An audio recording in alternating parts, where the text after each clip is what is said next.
So, I told you what I'm doing, and flexibility. I know when you call me, I'm like, just going to the gym, driving to the gym. Oh, yeah. Yeah, well, dude, it's routine. It's nice. Patterned them already. I'm patterned. You could kill me at a transition point coming to and from the gym for sure. I try to hit Dairy Queen would have thrown me off yesterday, though.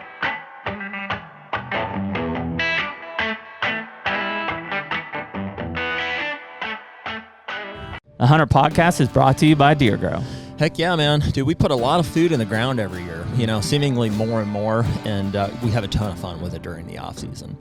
There's some struggles that come with it too, though, right? Obviously, the back of my truck is evidence, right now. It's a couple weeks after I jackknifed, a 4,800-pound material spreader, as I was coming down, and it was too much weight for my truck there. But, all those struggles aside, Deer Grow really has been a staple for our food plotting process for several years now. Yes, we like to put lime and fertilizer on the plots, if we can, but there are some that it's just we're not able to get to them, or it's not feasible for us to get out of state with that stuff. And so Deer Grow is kind of the quick and easy, but still super effective option for us to be able to get the most out of those food plots that we can every year. Yeah, and we're guilty of overanalyzing things just like everyone else, but that's the best part about Deer Grow is that it's going to create healthier soils, which in turn makes better food plots. And the fact is we can simply spray plot start or plot till when we put the seed in the ground, and then when that plant starts to grow, we hit it with boost.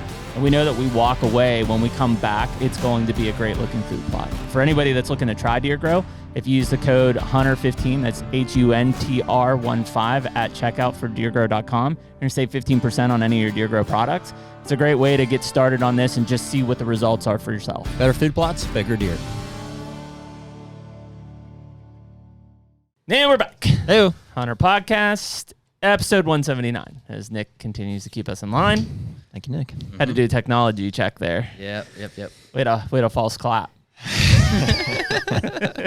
You gotta watch that. False test. You passed, I think. Well, hey, thank you. Wherever you guys are listening from, YouTube, Spotify, or Apple Podcasts, give us a like, follow, or subscribe. We appreciate you being here. I know a lot of you have written us here recently on Instagram DM and on the website and stuff. So we've seen that. I apologize if we've not gotten back to you here. We're doing our best, and we appreciate you being here. It is April 18th. Yeah, it is. Coming around the horn here. Coming around the mountain. Yeah. She'll be coming when she comes. Yes. Would you just take a drink of water, Nick? I did. Almost choked. Yes. Yeah, it's hard to believe, 10, 15 days away from plugging May. Away, dude. I feel like have you noticed 2 tornado watches in the past 2 weeks? Yeah, it's been stormy. No tornado here, ever. It has, but no, not rare. Well, you know what, though? Let me say this. I woke up this morning and my trash was all over the yard. That was a coon. Could be. No, because everybody else's was, too. We don't have that many of them. So, are you sure? That was fun to wake up to. Scattered everywhere, or just it was tipped over? Definitely the wind. Yeah, 100%. I feel like there were some storms that came through last night in for sure Pittsburgh, north of Pittsburgh. I heard them. Yeah, I heard a little bit of thunder, a little bit of lightning as I was going to bed there. Yeah. Yeah. Mm-hmm. I love a good storm, man. Have you ever heard it thunder in the winter? Yes. Isn't that weird? Thunder snow. That's weird. Yeah, that's crazy. Yeah, you almost forget what that's like until spring comes back around and spring thunder. I guess we've had a lot of moisture. I know. I think a lot of the Midwest has too, which they needed desperately. Yeah. But yeah, we're brimming here. Reservoirs are brimming.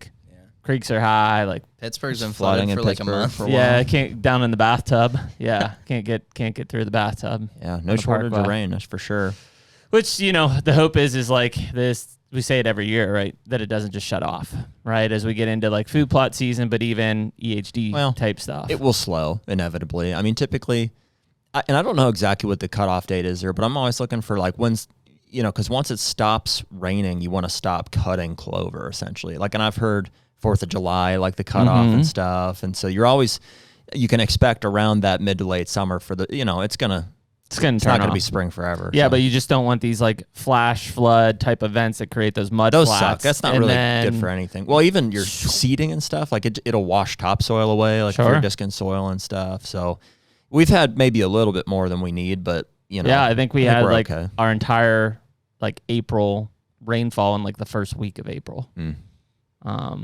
Yeah, it's been packed. Got all my if you were frost seeding, then you're in good shape. You know what I mean? Yeah, dude, I'm happy with it. You've seen that? You saw that buck I sent you the other day and stuff? I only have 2 cameras running right now. On that community scrape. That one is so productive. I can't believe it. It's just it's like mid-October up there all the time. Yeah. They're just coming through, hitting that scrape. It's right between those bedding areas. I sprayed all that rye and put some clover down a couple weeks ago, so it's starting to yellow up. And yeah.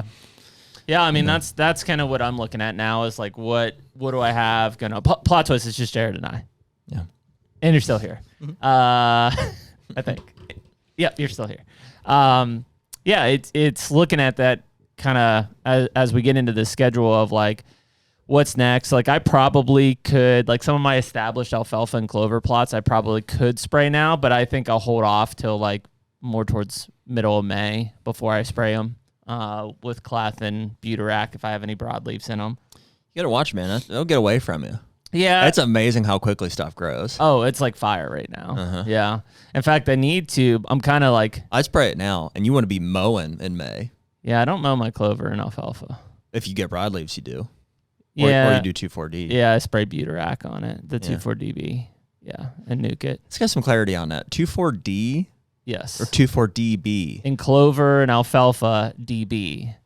Yes. If you spray 2,4-D in clover and alfalfa, it will kill it. Okay. Yep. The other one check out. The other one that I don't think, or the other one you could spray in there is IMOX. Yep. Which I don't know exactly what the active ingredient is in that. I don't either. But 2,4-DB kills broadleafs in legumes, so that protects your clover and alfalfa. Technically, clover's a legume, isn't it?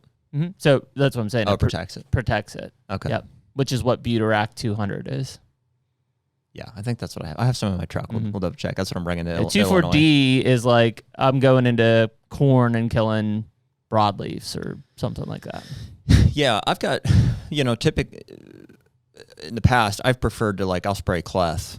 Grass for killer. grass. Grass is like a bigger issue for me. Same. And I'll just mow the broadleaves, and then clover typically tends to overtake it. I mean, if it's a multi-year perennial plot, especially after year 2, I don't have many issues with broadleafs. Usually, grasses still always are like a nuisance. Usually it's year 1, if anything, you're going to get ragweed.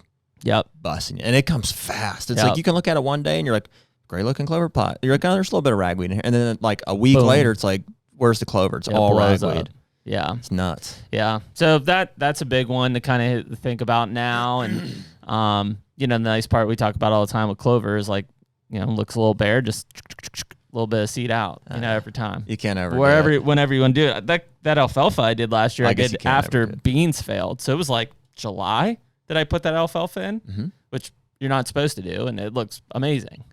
Oh, I do a continue. I keep them seeds on me at all times and a bag seeder. It's anytime I go out in the summer, if I'm moving cameras or whatever, I'll take some clover seed with me. I don't have any alfalfa on the Ohio farm, but we don't get as much, of it droughting out either. Yeah, I talked to Skolma yesterday. He brought up that somebody told him, so I was doing some research around this. I had frost seeded some alfalfa into existing alfalfa plots, and apparently it's less successful that way because the existing alfalfa has an autotoxin that diminishes the germination rate of new alfalfa in the plot. So you can't just keep frost seeding and growing and frost seeding and growing. Yeah, but it's only going to do that if there's adequate alfalfa in there to to cover. If you have big gaps, there's no alfalfa there to emit the toxin. So so I don't know. Just something to keep in mind if you're doing that. Interesting. I was frost seeding clover in it too, which is obviously a go. But I'm starting to look at that. We were turkey hunting this past weekend. We can talk a little bit if you want. We did the youth turkey hunt. Yep. We killed 3, shot at 4 or 5, I think. Yep. I must have seen there was How many kids do you have hunting? 11. Okay. And there was trips that we didn't get one, by the way. Yep.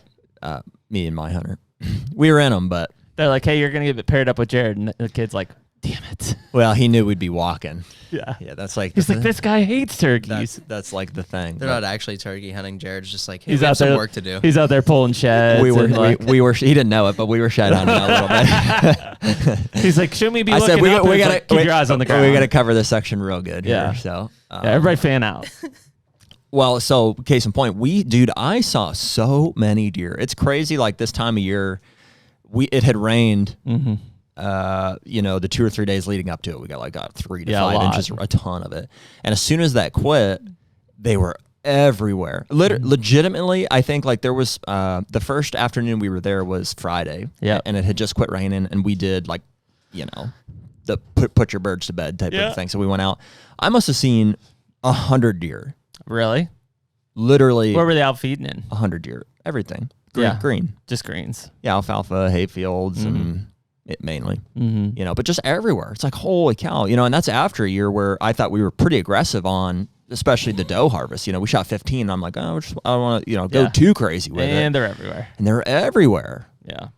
And it's like, part of conversation with Lukoski, last week is like, I don't know if you can ever fully address that, or, and it will fluctuate with food sources and cover and stuff. Especially if your habitat and your food sources are good, you're just going to sponge effect them from the next mile over. Well, our food sources are good, but like we're indefinitely lacking in cover, right? So that's like what we're always trying to address and have more of. And like the burns and stuff look really good. So that's exciting. I went back and saw, you can definitely see. Starting to pop green. Well, you can see where like we missed some spots with when we sprayed in October, but for the most part we got it. So it's like that makes me feel good that like we successfully killed a lot of the grasses out there. Nuke that fescue. It's always going to come back, even in the stuff we burned last year. There's fescue in There's some in there, but there's a lot more good stuff than that's like we kind of. I'm anxious to see what that turns into this year. The stuff we burned last year, because we'll be now in year 2 of it. If you've listened to this before, the stuff we burned last year. This past year had been 6-7 foot tall of mainly like real shooty type, whether it's ragweed or goldenrod and that kind of stuff. So I'm anxious to see what, this year now, if it continues to fill in with like the stuff that we really want. Briars and stuff. Yeah. I think you will. I mean, especially this year and the next year. I think so too. Yeah, it's wild. So anyways, you turkey hunted, you had 11, put birds to bed. Yeah. We saw some freaking turkey hunting. I just, it's like, they piss you off, but like not enough for me to try harder at it. It's just like, I don't know what it is about. It's funny. We went and actually, some people may know this name. The dude's a legend. There's a guy that is a pretty close neighbor of ours. His name is Don Watkins. And he's like a turkey hunting legend, apparently. And he has created calls, like even to this day.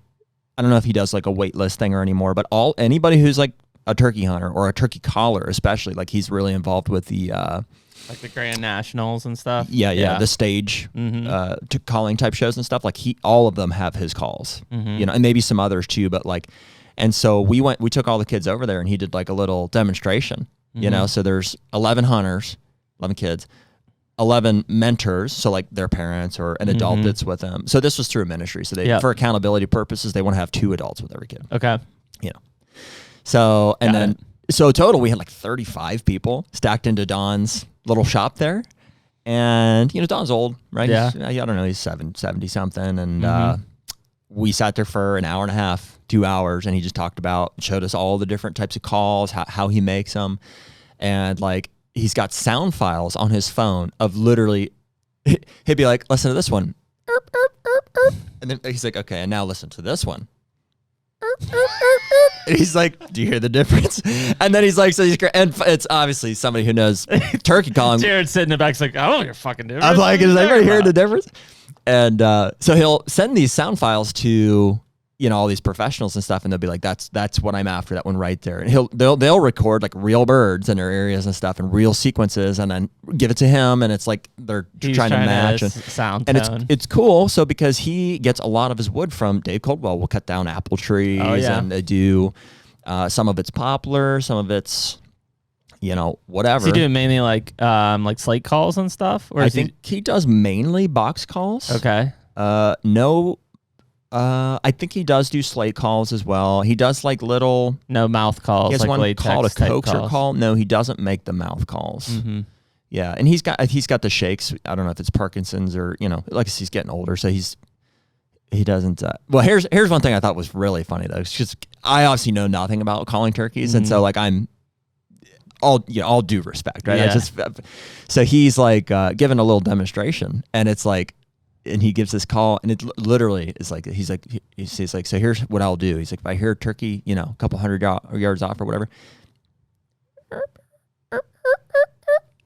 like the subtlest thing. And he like look around the rim and he's like 500 yards. They can hear that from.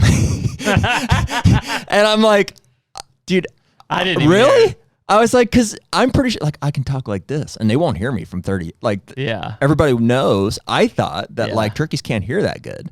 And he's saying like their hearing is impeccable. And like obviously Interesting. he knows way more than I do. So I'm not saying he's wrong, but it's just Yeah, we're not turkey experts. I mean, vision is like I off freaking the hate charts. turkeys, yeah. I mean, you twitch your nose and they're like Start clucking. Yeah, all freaking nervous around. Yeah. Yeah. We were in them. I mean, we heard some birds. The weather was, good. It was really windy, which was not great. Right. That kind of shut them up, or we couldn't hear them. Well, it's getting green fast too. So as soon as they hit the ground, it's like muffled. Like it sounds like they're 500 yards away and they're 150. Sure. Yeah, I don't know. I mean, I grew up turkey hunting and I still do it every spring, but it just, it doesn't get me fired up. Like there are people that are like obsessed with turkey hunting and I'm like, I get it, but it's also like, I don't want to say it's easy because it's not, but It's like not. you're in turkeys every day, basically. Like there are few days that Yes. you're just not in turkeys. And if you're not, you move and you go find them. Like, Agree. It seems like it's, and we shouldn't even be talking about this. You know what I mean? Because we don't know what we're talking about. Because it seems like it's more of a quantity over quality thing. yeah, I mean, nobody's passing 2-year-old birds to kill older birds. They're passing jakes, but they're not passing Well, sure. 2-year-old birds. They're like, Yeah. oh, that's a 2-year-old. I'm gonna pass. And No, maybe they're not. maybe some are. I mean, he talked on that a little bit. He's like, Did he? Yeah, not necessarily that he wouldn't shoot like a 2-year-old bird, but I think that there's some appeal to like a more mature bird or whatever. But it's definitely the quantity. I mean, because he knew it's kind of like maybe coyotes in that sense. They're like I've killed hundreds of them. Sure. Type where with deer, like I don't even. Yeah, I don't. It's not a number thing. I don't know. Like not it's that an many individual. Yeah. Yeah, and so I think just people are wired differently that way. And I've heard guys, and I get it. Like it's kind of a fair argument, but guys are like, well, I mean, it's basically elk hunting, and I'm like, no, it's not. It has the same call and response dynamic. That element of it is the same, but that's about it. I mean, the biggest thing is like turkey's not going to wind you. No. You don't have to worry. You can circle that bird as long as you stay out of vision of that bird. You're good. Yeah. Well, and what's frustrating about it for me is like, it's hard to like. I don't know what I'm saying. I don't know what I'm saying to them. I mean, think of a deer or an elk. The reality is that deer can hear you very well, can see you pretty damn well. Pretty well. And can smell you the best. The best, yeah. So versus a turkey, which I don't think can hear you very well. I agree. Can't smell shit. Right. But could see you twice great. as well, probably. Yeah, extremely well. So like if you can 360 a turkey, which we did, like even when Harlan and I were hunting, like I mean we were doing circles around these turkeys as long as we were lower and they couldn't see us, like we'd get repositioned and call and they they were, but you can't see a buck and get out of the stand and like try to reposition on them. Like that doesn't. Oh, you could. Not easy. I mean, you've got to consider wind. You've got to consider them hearing you. Well, they're a different animal in that aspect because turkeys are in that situation. You've got a bird sitting in a field spinning. Like you're like, okay, he's going to be there. A deer, there's a different. Yeah, I mean, like I'm running and gunning hillsides. Yeah. For turkeys. Yeah. And like I can get around them pretty easily. Well, what's frustrating about turkeys is like it's like I don't know what they want. Yeah. It's like they want a hen and I'm making a hen sound. But then they don't want that. And I'm like, and they'll come a little bit. So I'm like, well, they like that, and then they just shut up and something else like takes their interest or whatever. So it's like, I just feel like I'm competing with the other short attention span hens and stuff. And I'm like, this is frustrating. Yeah. It seems like you just have to, I mean, the same is true with whitetails. Observation is, I think, ultimately what if you can get in their path, like where they want to go, then you'll kill one. I mean, I love hearing turkeys. I like I have fun hunting them. Like running and gunning is awesome. Especially in the big woods where it's like birds over there. You're down a ditch and up a ditch. It's fun. Yeah. Don said he's killed like 1,500 turkeys, or seen 1,500 turkeys, die. He's been with people and stuff. Yeah, it's a lot of turkeys. Yeah, and I enjoy it. Just it doesn't. Like, I don't feel like, like turkey season's been open in Kentucky for a week, and I just I'm not there. Like, I don't feel compelled to be there. Whereas if it's like deer season, I'm like, I'm missing out. Like, I gotta be there. I gotta get there. Well, for sure.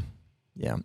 It is interesting what the thought process is different there. Like, it's definitely, and turkeys are closer to whitetails than I would say duck and goose or coyote, in the sense that those are pretty much a numbers game. It's like, how many ducks did we shoot? We shot a limit, or any kind of bird hunting, frankly. Like, it's like just fishing. It's a very different mindset. It's not like a one-on-one pursuit. It's an overall, like, hey, we were successful. Whereas turkey is more of a one-on-one pursuit. Yeah. So of any of the game species of the birds, I would say, Mm-hmm. maybe it's a little closer to the one-on-one thing. Yeah, I would say so. Which is why I tolerate it from time to time. Yeah, it's it's funny because you meet people that are just like, I mean, they're right up with it. That's what they do. That's what they live for, turkey hunting. Yeah. Well, in fact, so this Don Walker, I keep bringing him up here, but he doesn't deer hunt. He could care less. He's got like the most beautiful property, big bucks. He's just like, not for me. So strange. Not for me. I'm like, what's wrong with this guy? It's hard to fathom how that all like processes in someone's head. Yeah. I guess it's, maybe it's just how you grew up. Well, I will say this, a lot of that older generation, 70s, 80-year-old type guys, they grew up with very little deer. So deer hunting wasn't really an option for them. Like, there were no deer, and if there were, it was limited tags and hard to hunt. And, so I would assume, you hear a lot of those guys that they were squirrel hunting, or they were rabbit hunting, or they were, they were bird hunting. Like, that was the options that they had because there were very few deer. So, if that's kind of how you grew up and what you got into, like, maybe that's the thing. I mean, the first thing I ever did when I turned 12 was I turkey hunted, because I turned 12 in April. Our season came in at the end of April or early May. And so, like, my first hunt was turkey hunting. Yeah. And I think I jump shot and missed one. I'd love to know if they've ever done, excuse me, like a brain analysis to see. I'm sure they haven't, but it'd be interesting to see like the mind of a deer hunter versus a turkey hunter. Like, what part of the brain gets fired up when you start talking about it? Oh, dude, I bet a deer hunter's brain's like on fire. Well, I bet it's an actual. I don't know. I don't know anything about brains, but I bet it's an actual different part. Like, I think it's a different. Like, it's a different thing. There's some elements of turkey hunting that I think, critically thinking, I cross over with my whitetail brain. Like, how do I get around this animal? Like, what's the terrain? I'm using the terrain to get around them. Not necessarily as a bow hunter as much as that would be like if I was like spot and stock or still hunting as a gun hunter. Like, I use that as I'm turkey hunting around a gun, because we don't. Yeah. The kids have shot enough birds now that we don't sit in blinds. They could if they wanted to, but like we're trying to run and gun and kill them and take the challenge up a level, which is cool, right? Because it's like, I don't care as much to like kill one. So if like it doesn't work out, it doesn't work out. It doesn't work out. Yeah. Whereas like with a deer, like you spook that deer, like we're screwed. Yeah. That turkey's right back in there tomorrow morning. Yeah. So we sat in a blind for like 20 minutes, and I was like, all right, let's get rolling. Yeah, I can't do that. And it's a good way to start them off, and they have a lot of success. I mean, they both killed 2 birds, and then Harlan killed an individual bird last year. And then, but yeah, I mean, and he missed on Saturday. That was 2 weeks ago in Kentucky. He missed one opening morning, but we had repositioned like 4 times on this bird. Finally called the hen back through, and she pulled them through. And I think he kind of, was coming in, bobbing the head, and went under when Harlan went over or whatever. But it was also like we had like constant action for 3 hours that morning, just running and gunning and repositioning and calling and getting them to answer and figure out where they're going. To me, that's more fun than sitting in a blind and shooting them when they come right off the roost. Sure. More effective? Probably not. I don't know. Probably not. More often than not, it seems like you do all that, and then as you're leaving, it's like, oh, look, there they are in front of the blind. Oh, for sure. Yeah, I mean, I've got a couple cell cams up, and there's birds strutting in front of blinds all the time.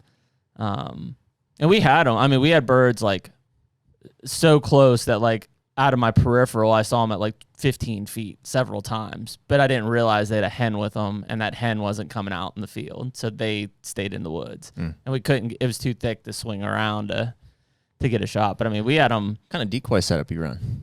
I got an Avian X strutter and then just a hen decoy. Strutter, yeah. Yeah, which I've I've had hit or miss with strutters. I've had some where those birds look at that strutter and they don't want anything to do with them. Yeah. I've got other ones where they're coming in to beat the shit out of them. Yeah. Me too. I have no idea.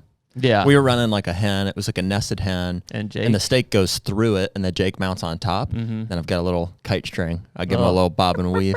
Yeah. Yeah. And I felt pretty confident. If something had seen it, they might have come in, but we didn't get that close.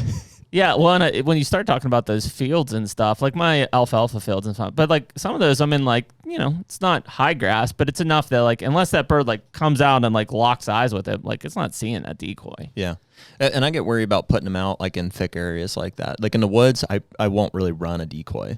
No, because they're going to miss it 9 times out of 10. I think it'll scare them, if anything. Yeah. Like if just all of a sudden it's there. I've had enough of them like booger, like come up over a hill and all of a sudden there's a decoy there. Yeah. Even though he's heard me for a while, I've had him freak out. Yeah, Remember at Bob's and stuff. And here we are, turkey experts, Nick, just like that. Yeah. So just follow our advice, and you'll be extremely successful. You'll kill as many as you want. You'll kill as many as we kill. You'll kill as many as we kill. So far, yeah. 0-0. Yeah. Yeah. I just I'm gonna hunt with probably Pooja.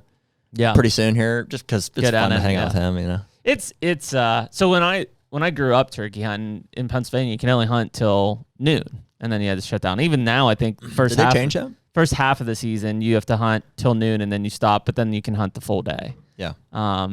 But so like we would stop hunting 10, 11 o'clock, and then we'd go trout fishing. Like that was my spring activity. Oh, dude, let's do some trout fishing this year. Yeah, that's what I've been doing it. Take me with you. Take my kids. I'll come. I'll be your kid. Yeah. So yeah, that was my tradition is like you go out and turkey hunt till 10 o'clock, then you go trout fishing. And that was the spring activity. Like that's what was fun. Does the fish stop biting afternoon though? No, fuck no. No? Not in, I mean, if you're fishing like a lake or something, maybe. Yeah. Trout streams. No? All day? All day. Ripping lips. There's definitely times of day where don't you think? Oh, I'm sure like the morning Feeding and times? Evenings are better. Yeah. But like, I mean, I'll catch trout all day long in the streams. Yeah. It's been good. I mean, we fished, when was that? Sunday? Fished Sunday, caught 7 or 8, maybe. Did you? Yeah. Just bounced a couple streams. Then it got real windy. And then I was like, yeah, we're done. It's funny. So, because Alex is like such a purist, it's like, I used to be stoked to catch this big rainbow. I'm like, yeah. And now he's like, yeah, it looks like a big freaking whale. Like they stocked in there. And now I'm like, have that in my head. I'm like, okay. Yeah, not me. I have to fish for natives, I guess. No, I'm ripping stockies like crazy. I'm following the stock truck, figuring out where they're going, and we're just hammering them every time. Like, I don't care. There's no purity in that. Drop the bobber at the end of the hose where they're dropping them in. Yeah, I was just talking to him about that. Yeah. Because I grew up trout fishing with my dad, and I probably haven't in, 6 years now. But, I was just classic open face reel, put a rooster tail on. Oh, yeah, let it rip, man. And Alex was like, big old treble hook on there. Yeah, exactly. He goes, no, you shouldn't use barbed hooks. He's like, I just fly He's there fish. like with his pliers, like flattening off his like barbs. Yeah, and I was stuff. like, dude, I thought native trout were just called creek chubs. Yeah. I saw Alex fishing down like a thing running down to a storm drain the other day, like just the smallest pond. He prefers the ones where you flick them in there. Yeah. The old slingshot. Yeah. No, I've followed that. Well, the kids have been hooked on trying to catch a palomino because we saw some during youth season. And then we went to, so West Virginia's got this thing from like, I think it's the 1st to the 14th of April. It's called the Gold Rush. And they stock like 50,000 palomino or golden rainbows is what they're called, depending on where you're at. So we went and we found a bunch in this one pond, and like those fish suck. Like they don't bite anything. Like you pretty much probably have to snag them in the side of the face. But we fished for a while on that. But now they're like hooked on it. Like that's all they want to catch. And I'm like, listen, dude, like it's a needle in the haystack out there. I never have. I've always wanted to. I never have. I've got several. Yeah.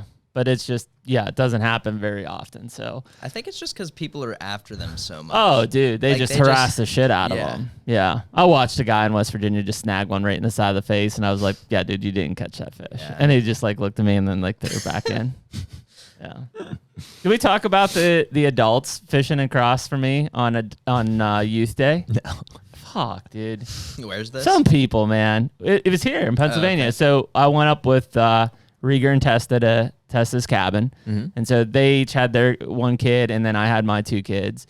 And so that Saturday was opening day of mentored trout season, right? So basically whatever, 16 and under, you can fish. So we try one spot, didn't catch anything. We go to this next one, and there were people all over the place. We're like, okay, they dump buckets here.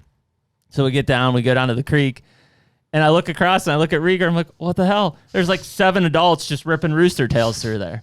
And I'm like, I look at them. They're like, oh, don't worry, we're just throwing them back. And I'm like, yeah, but the kids aren't going to catch them. Like, they're not going to bite anymore. And they just didn't care. Are they allowed to be fishing? No. They caught for sure. Like, it's not like a year-round stock area. Because those do exist. 100%. It was mentored fish day on a stocked stream. Like, and I swear to God, they caught 70 trout. Wow. Including one of the palominos. And I'm like, are you sure about 100%. that? They just flat out didn't care. And I can also tell it wasn't. Because usually they monitor those streams pretty tight, don't they? And nobody there. And I was this close to being the fucking Kevin of the group and Colin. But I'm just like, my kids caught 15 trout, so I didn't really. Yeah, if they weren't catching anything, then I would have. Yeah. Hey, maybe those guys had leap year birthdays. That's super lame. Maybe maybe they had like Benjamin Button disorder. Oh, dude, there's no doubt. Did you ID them? There's no doubt in my mind that they had been fishing previous to that too, and they just think it's in their minds. They think it's fine because we're just releasing them.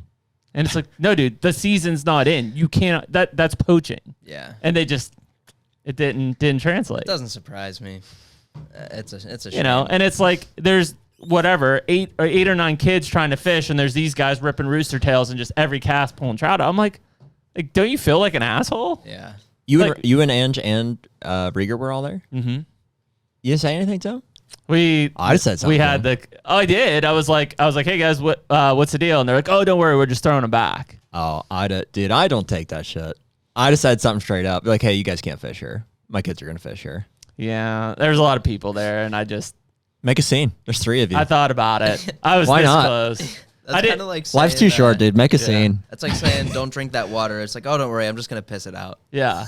Yeah. It's just like, what the hell? But like, that's annoying. Immediately, it's just that mindset of like, they really didn't think there was any big deal about it. And I'm like, what the fuck, guys? I heard a gunshot in Ohio. We were out there. It was maybe the first or second morning. I heard a gun. So first, there's a time, like a set time that you can start shooting. It was like, I don't know, half hour before 6:17 or something like that, which is like, they're all still on the trees at that point. Sure. So I'm like, okay, I guess that's the legal time. I heard a gunshot at like 6:02. Oh yeah, that's popping him right out the roost. I think that's what he's doing. 100%. Yeah. Sneaking up on the old sleepy bird. He's trying to look. He's like, what is that coming at? Pow! Drops him right out of the roost. That's crazy. Yeah. Illegal, right? Oh yeah. Definitely. For sure. Yeah. And what's wrong with people? They just don't care. They don't think it's a big deal. Yeah, and I don't, And I explained it. It was a good educational opportunity for my kids. It's like, listen, they're not allowed to be doing this, right? They clearly know that they're not allowed to be doing it, but they're doing it anyways. Don't be like that. We've seen it. Like, we've had encounters where it's like, it's dad and kids, and it's like, dude, we want kids to have good experiences, like other people's kids and stuff. Like, it's, we're all here together, but like, and then the dads are doing shady stuff, and it's like, I don't know what to tell you. Like, your dad's a piece of shit. Like, yeah, pretty much. Like, hey. Yeah. Bummer. I don't even think those guys had kids with them. They were just like literally there fishing. Yeah. Well, the instance that I'm talking about. Yeah. Yeah. Yeah. And I mean, you can't do that stuff. Like, it's a good learning opportunity for the kids to understand that. And like I said, they were still successful. They caught tons of fish. We threw most of them back. But it was just like, you're a piece of shit. And we all know it. So it's good enough.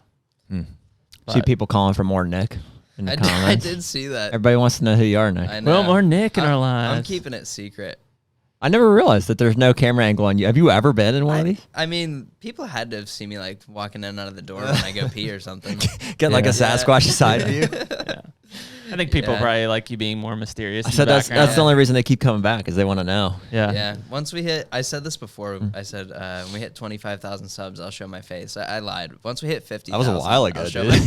I want one of those YouTube plaques. That's what's that? 100? 100K. So 100K is seems so far away. That's cool. Silver play button. Whoa. And then 1 million is gold. Yeah, that seems like a long time. Yeah, it's a long time away. That's a big leap. Yeah. Yeah. The silver, it's doable. Probably. So anyways, that's kind of where we're at. Turkey season, trout season. Working. Food plot plans. So you need to go pick up your bow. I need to go pick up my bow. Yeah. Like Go get it. It's done. It's ready for you. Yeah. Yes. We have double pod today. I can't do it. Did you get your beans yet? No, they're ordered. Okay. I've got mine picked up. Yeah, and honestly, I was like, Sturgis had me questioning, like, should I plant half of that in corn, you know? And I'm like, I kind of already ordered the beans. Like, I feel like I'm... Well, dude, corn's expensive. I told you. Yeah, that's the other part. I think I got an acre worth of Eagle Seed Roundup ready corn or Roundup resistant corn, whatever the hell it is. And it's like $180, $170 for a bag. For an acre. Yeah. Yeah. And compared to what, $80 or $80 for beans?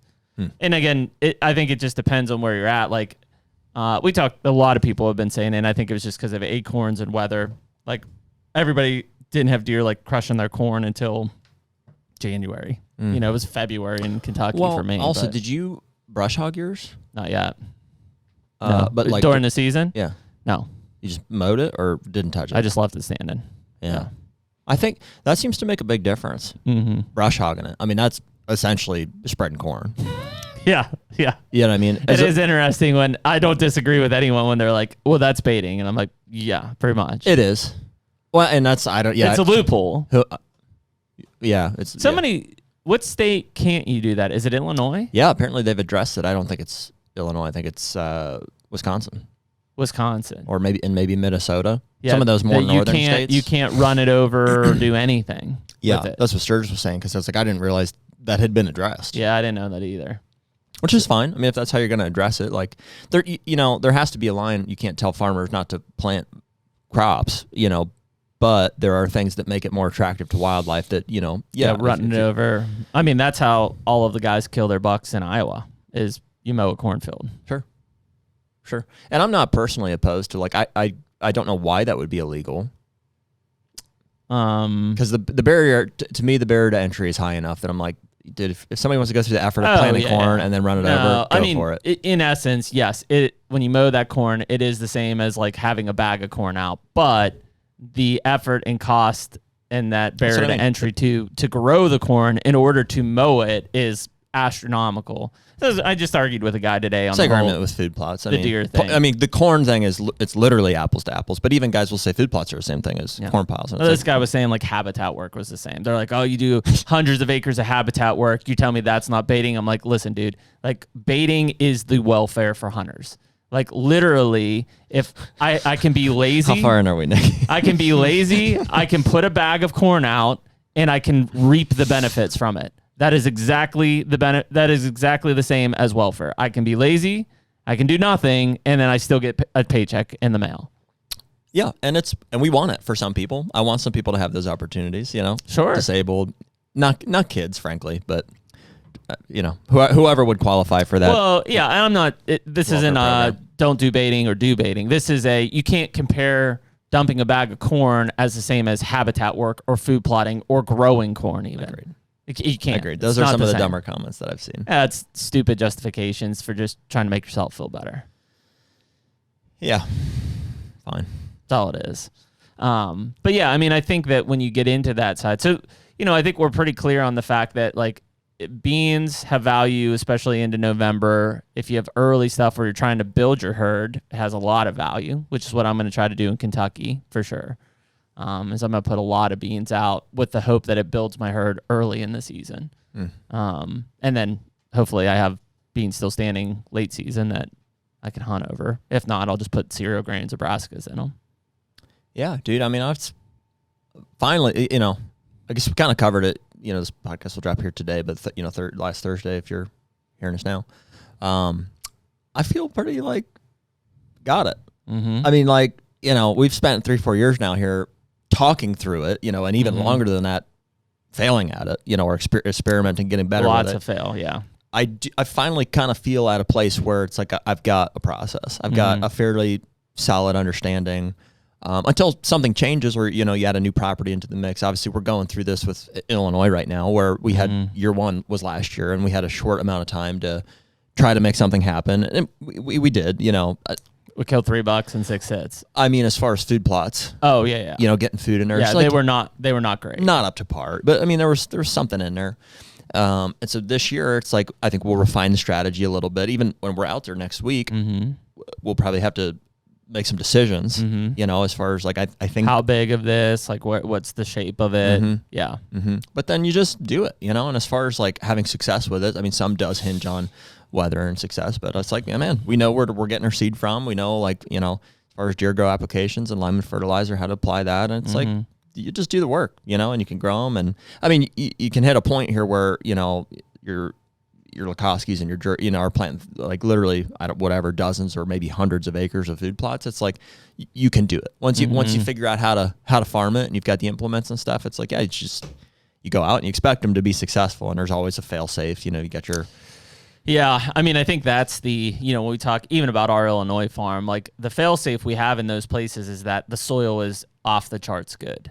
Like you literally could just, I mean, it's tremendously there's fertile. That buffer of, you know, safety. But what I'm talking about is like, you know, a plan B, you know, so because there will be years. In terms of a crop failure, plan B? Exactly. Oh, yeah. Yeah, or an overeating, you know, or browsing.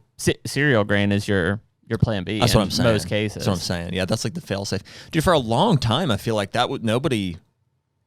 They're the majority of most mixes because they're cheap and they're bulky. Are they? Yeah. So like if you pick up like a pure attraction from like Whitetail Institute or, you know, anything like that, it's, you know, whatever, 80% oats and then like a little bit of brassica, maybe a little bit of annual clover in there.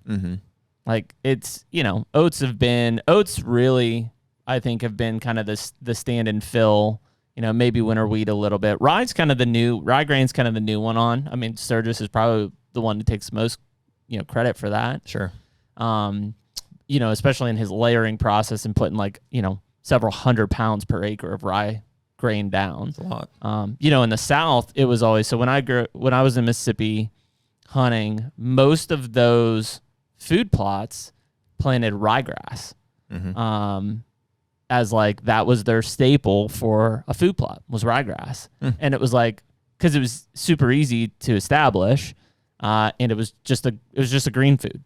You know, they call it a green field. Like that's it. Oh, I'm gonna hunt the green field. Well, it's ryegrass. Had nothing else in it. And ryegrass is terrible. Like, and what is the difference? So I mean, ryegrass is like it's essentially like a fescue type grass. Like it builds a definitive root system that comes back year after year, but ryegrass has like no nutritional value in it whatsoever. Is it a same species or like what's the rye grain is an actual grain, a cereal grain. So they just happen to have the same name. Yeah, ryegrass is like an actual and there's annual ryegrass and perennial ryegrass, but yeah, one's a grass, one's a grain. Like the grain has a grass stage to it, but it's it's kind of confusing. Yeah, that even the grain looks like a grass. Well, I think a lot of people probably have had confusing factors in the past where they'll pick up a bag. Like most of your no-till food plot seed, like buck on the bag food plot seed, is ryegrass. Grow and grow. Yeah, it's ryegrass, not rye grain. Yep. And so there's a level of attraction, I assume. That's why guys are planting it. Yeah, I mean, but it's mainly like it's the only thing to eat type of thing. Like ryegrass is like, there is nothing left to eat. That's why they plant it in the South in like pine plantations. Look on the floor of a pine plantation. There's no food, you know, unless it's been well managed and opened rows and burned or anything. But other than that, like it's a biological desert. So you put a half-acre ryegrass field in the middle, and guess what? Deer feed in it because it's the only green around. Sure. But it's, you know, ryegrass is like what's in your lawn. Is there really? Fescue, ryegrass, like those are all like grass. Yeah. Versus grain, which is like your cereal grains, which is oats, wheat, triticale, rye grain. Triticale. That's the one I'm not familiar with as much. Which I think is, I don't know, hybrid between like a rye and an oat or something like that. Or wheat and an oat. I'm not sure. That's funny. It's like, you know, you can know enough to be dangerous. Like, man, I kind of feel the same way about like our. I was thinking the other day, I was like, man, we have a lot of conversations, obviously, and like, not a lot of them, frankly, are about like our in-depth, you know, bow setups or, you know what I mean? And it's yeah. I mean, I would say openly, like, I'm not comfortable talking about my bow setup in depth. I don't know enough. I shoot it and kill things with it. Right. Well, and it's funny because I'm not an archer. I'm a bow hunter, I guess is the way I would describe it. You are an archer. We practice a lot. You know what I mean? I feel like, form-wise and like for the purposes of killing a deer, like, I'm really good. Like I feel very That's confident what I with prepare that. myself for. Yeah, but there's an element of like, the detail of that where it's like, I kind of trust my tech, but. Well, there's things I like that I know, like, I really like our HHA sights, our single pin. Mm-hmm. Like I love that. I've had one mix up and that was last year and several years of using those where I didn't adjust the pin, but I switched to a single pin. I love it. It's great. And so there's things like that we know, and like I'm confident in the equipment and why I use it. Will I say that it's better than some of the other sites on the market? I don't know. I mean, I think it's great quality and I like it a lot. And I'm confident with it, which is really what matters when it comes down to it. Yeah. But yeah, I mean, I don't know, but if you tell me like, am I tuning my bow and stuff? The answer is no. Like no, I'm not tuning it. Tim might when I'm with him, but like I'm not going through and tuning anything. I'm not paper tuning at all. Yeah. Do you have a desire to know any of that stuff? No. None? No. I think we talk about this a lot with like the cameras and the food plots and the habitat. Like I like the hunt more than I like the kill of it. Sure. So from a standpoint of like hunting, and I'm not saying that this is the only way to look at it. I look at hunting from like a strategy to beat that deer, position, approach, where I'm going to hunt more than I do once I pull the trigger, basically. Definitely.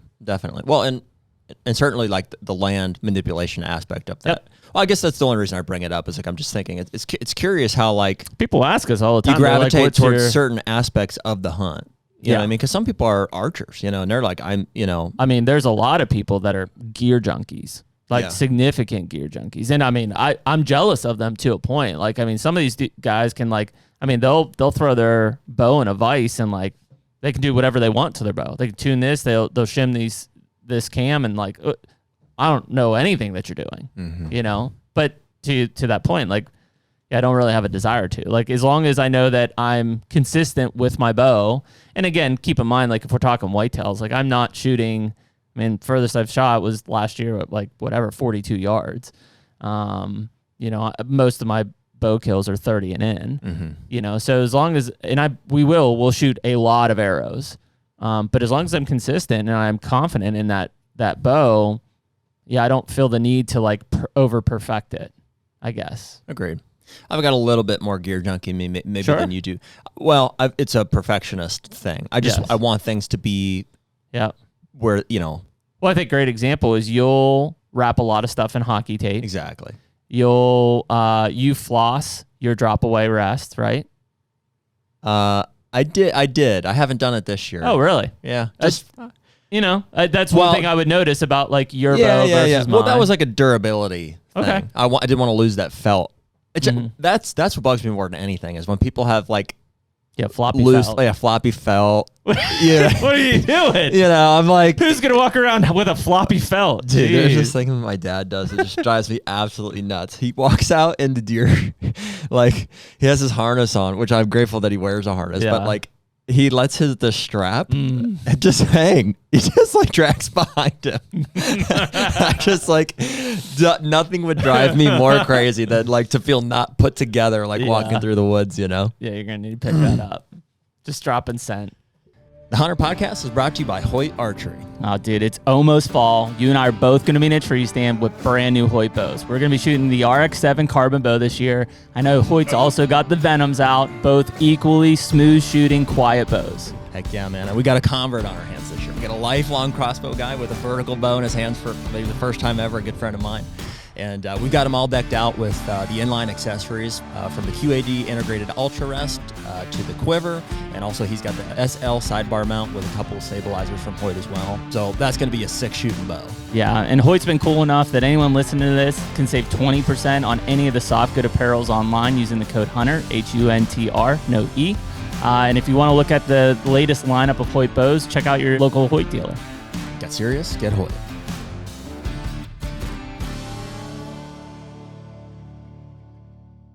So from that aspect, yeah, I do really enjoy it. Like I want my pack to be well packed. Like I want to know exactly where stuff's at. I want to, have good access to it. We talk about that with our apparel. I want to have the best equipment. Like frankly, I'm not saying I'll short on the equipment either. I mean, that's why, Hoyt, Lone Wolf custom gear, looking at, some tight and right apparel stuff coming up this year. Yeah. It's like, it's got to be right. Yes. But, don't ask me, like we're talking about with the bows and stuff, or like the intricacies of tuning and stuff. It's like, I got to have a guy for that. Yeah, But I don't know. the land management aspect of it, granted, there are, we got to have resources for that too, because there's a lot of, guys that can give us information and ideas and stuff. But I do really enjoy that aspect of it. I'm not going to have somebody else go plant my food plots for me necessarily. I will if it's like a logistical hurdle, Sure. but I prefer to do it myself. Yeah, and I think there's probably, we got in this talk, I think, with Bill a couple weeks ago. Like, there's that's the benefit of being mainly whitetail guys. Like, I would assume if you're a mainly Western hunter, you need to know how to work on your equipment, because shit can happen in the backcountry, and there isn't anybody to fix it. You and I are coming in and out of the woods every day. Well, we're also fortunate to have, the bow is our most, what's the word, intricate or... Well, I would say the arrow build is. You and I have taken a lot of time to refine our arrow build every year to ensure that, like, when we release that arrow, it flies true, and when it hits, it does damage. Mm-hmm. Yeah, and I suppose like it's not like there's that much tuning that goes into that. I mean, there is. It's a part of like the overall tune, but once you know how to do it, like I've pretty much got it down. Yeah. So it's and it becomes work after a time. It's like, all right, I got to figure it out. Here's how you build these. Yeah, I wouldn't change it. And then there's a general rule that you apply there. By the way, speaking of arrows, broadheads is what come to mind. Did you see that G5 just basically came out with a Rage? Yeah, I sent it to you. You did? I was the one that texted you. Oh, okay. I saw it in like I'd the seen it outdoor somewhere wire. else, too. I was like, what? Yeah, it looks the exact same. It is. It must be, right? Like I assume their patent ran out or something. Maybe. Yeah, I don't know. Yeah, I just thought it was funny because it's like so very obviously they're like introducing the Rage basically for the first time ever. The G5 Ragey. Yeah, raging broadhead. Yeah, raging booner broadhead. Yeah, yeah. I mean, and they work. I'll say this: it's probably a banging broadhead. Yeah, knowing G5 and how they've done their stuff, and yeah, and I mean that's what we're looking for. I mean, that's why we're shooting Sever. Is like we're looking for classic rear deploying expandable. Mm-hmm. Like that's what's worked for us for a long time. Durability, sharpness. I didn't see in there is like I know you and I are both shooting 125s. Are you shooting 150s this year? 125s. So we're shooting 125s on that. Most of those are only 100 grain on the those rear deploying expandables. Sever's like one of the only ones I know that's making a 125. Yeah. Maybe Bomar too. I don't remember. Yep. Bomar's making one. Yep. So I assume so. So yeah, I mean that's but I think you're right from an equipment side, like that arrow is a piece, and then yeah, I mean it's understanding that bow and how everything should work and feel and shoot. But at the end of the day, it's like if I need a tuning, like I'm going to Tim at Ultimate Outdoors to tune it. Well, there's just no way that I could ever get to his level of understanding. I mean, frankly, the only thing that would really motivate me at this point would be fear of that going away. You know what I mean? It's like, man, if I didn't have a really good bow shop that I trusted, or for whatever reason, like, they were going to be closing up shop or something, I'd be like, I better learn this. Yeah, better learn to do that. But you also have to have the equipment to do it. I mean, mainly just the vise and then the rest of the stuff. But yeah, I mean, I know a lot of guys that work on their bow and they really enjoy that. They find a little bit of like, I don't know, calmness and peace and like working on their bow. I personally would rather be on a tractor. Yeah, me too. Disking, tilling, planting. Me too. I get that from shooting my bow, which I love shooting my bow. You know what I mean? It's not it's not a chore at all. I like it because it takes, and me checking my phone here is a perfect example of this, because it takes so much focus. Yeah. It's like I can't think about anything else while I'm doing it. I think any activity like that is an excellent stress reliever.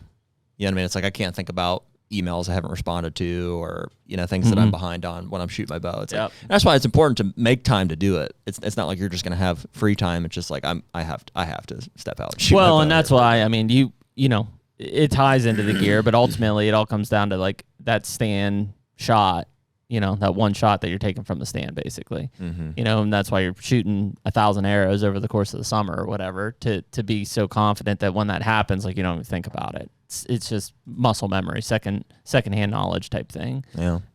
Dude, I'm good with my bow right now. I went through a couple of years there where it's like with the whole target panic thing, it was like it was a thing. Like I was overthinking it constantly, and I was just like, it wasn't enjoyable to go out and shoot my bow. It's like every time I went out, I was like, okay, let's get through this mental battle of like overcoming this. It wasn't muscle memory. It was, you were overthinking it, and every time you do that, that's going to mess you up. Yeah. And once I get that figured out, I think it's been, maybe 2 or 3 years now at this point, where especially to where now it's just like, just really enjoyable. I just go out and like it hits where I aim I was every time. Like, dude, I don't even think about it. Like I back up, it's 50, I adjust it, I lock in, anchor point, let it go, does what it's supposed to do. And it's just, it's constant affirmation too. Yeah. Where when it hits where it's supposed to hit, you're like, it just makes you feel good. You're like, Well, and that's where like I don't know.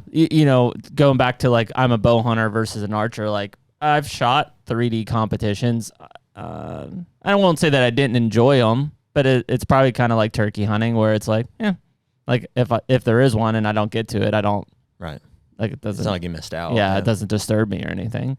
Just because I know that, like, all I'm trying to do is prepare myself for one shot in a tree stand. I don't care if I can shoot a caribou at 92 yards. Great. Like that doesn't translate to my actual hunting. Yeah, I mean it's a nice realistic practice. It's good to test yourself in that way, but and it's fun to get together with people. Like we're gonna try to go to that TAC event. So apparently it's sold out, but we're trying to swindle some tickets from. Help us out here, Bo. Yeah. Come on, Martonic. Yeah. It'll be interesting. But and I enjoy, TAC is a great event. Like I that's fun. It's cool to do. But like that, I don't even process that in the same part of my brain as I do like my normal routine of getting ready for bow season. Like that's just like an off the wall event of I'm just out there shooting and having fun. Versus like I feel like I've got a pretty strong like methodology and routine when I'm preparing for actual bow season. And it's usually like it's in the same place I always do it. It's in my yard, or it's off my deck. Like I'm moving angles. Like again, it's like a gym. Like you just have a routine that you go through, and I do all of that. Everything worked great, and I put it away and I do it again tomorrow. I hung a lone wolf in my tree in my backyard the other day. Did you? Yeah. To shoot at him? Yeah. That's the other thing. Like I got to have my truthfully, I just kind of felt like hanging a tree stand. I got to have my kids down below, so when I shoot all my arrows, I'm like, hey, pull those out and bring them back up. Yep, that's the worst part. You got to climb down. Yeah, I don't want to do that. Unless you make a whole bunch of arrows. But yeah, I mean, it's just routine, and so I feel confident with my equipment. Has it been running every morning? No, not every morning now. Slacking off? Yeah, like 4 times a week. Get to the gym? Yeah. Yeah, but just, I mean, I'm active and staying in shape. And just kind of planning what the next thing is. Yeah. Good for you, man. I can imagine. That'd be so tough with kids. Like, I can't imagine. It's not easy. That's why, like, dude, my alarm went off this morning at like 5 a.m. and I'm like, no. Dude, I saw on Facebook, you and your family were like doing some crazy like race in the river and shit. We did a 10K and it was called the Dirty Kiln race. It was in Hollidaysburg, Pennsylvania. And so the whole thing about it is like it's around Canoe Creek State Park, but it's really muddy. Yeah. Like the whole course is like super muddy, not like a Tough Mudder type thing, but like it's just if it rains, it's muddy. Yeah. Well, we obviously got like monsoons leading up to it, and so Emily and Carter have done it for like 3 years in a row, and so Harlan wanted to run it this year, so obviously we paired up, and it was funny because like so Carter's 12 and he's a really good runner. And Harlan's 8, and he's a really good runner. Yeah. But like, the reality is Harlan's probably got 2 years or so before like he could compete with his brother. He beat him.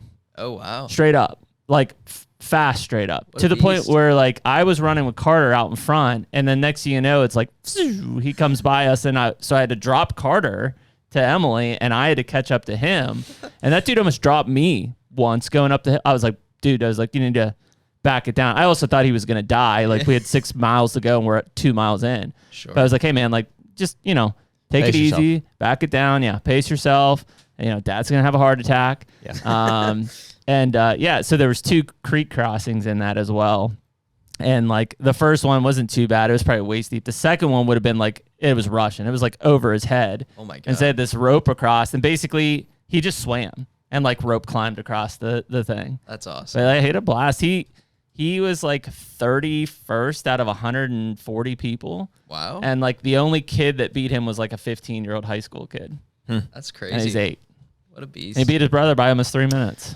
So what makes somebody a good runner, like at that age? Like what attributes are you seeing? I mean, obviously he placed well, so I would agree competitive, with you, which is why he beat his mental? brother.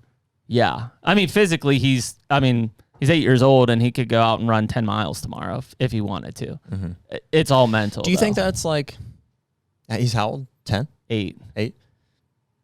You think you could do that when you're 8? I can't remember when I was 8. I couldn't. Like I want to say physically. I don't know. I mean, I ran 5Ks and stuff when I was that young, but like I don't remember if I ran. I mean, maybe I could have, because running was my jam growing up. Like that's what I did.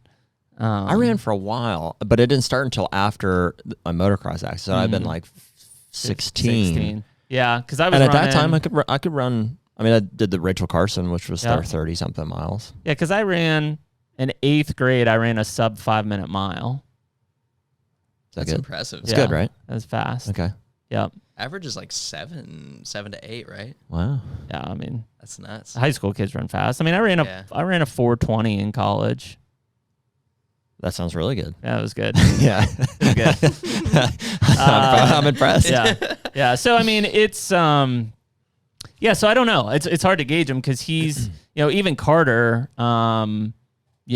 He's in 6th grade, so he can't participate with middle school until next year. So next year will be his first year of middle school cross country and track. But like in the summers, they have training that's not necessarily like school official type stuff. And so Carter trained with him last year. Well, so did Harlan, and Harlan was 7 at the time.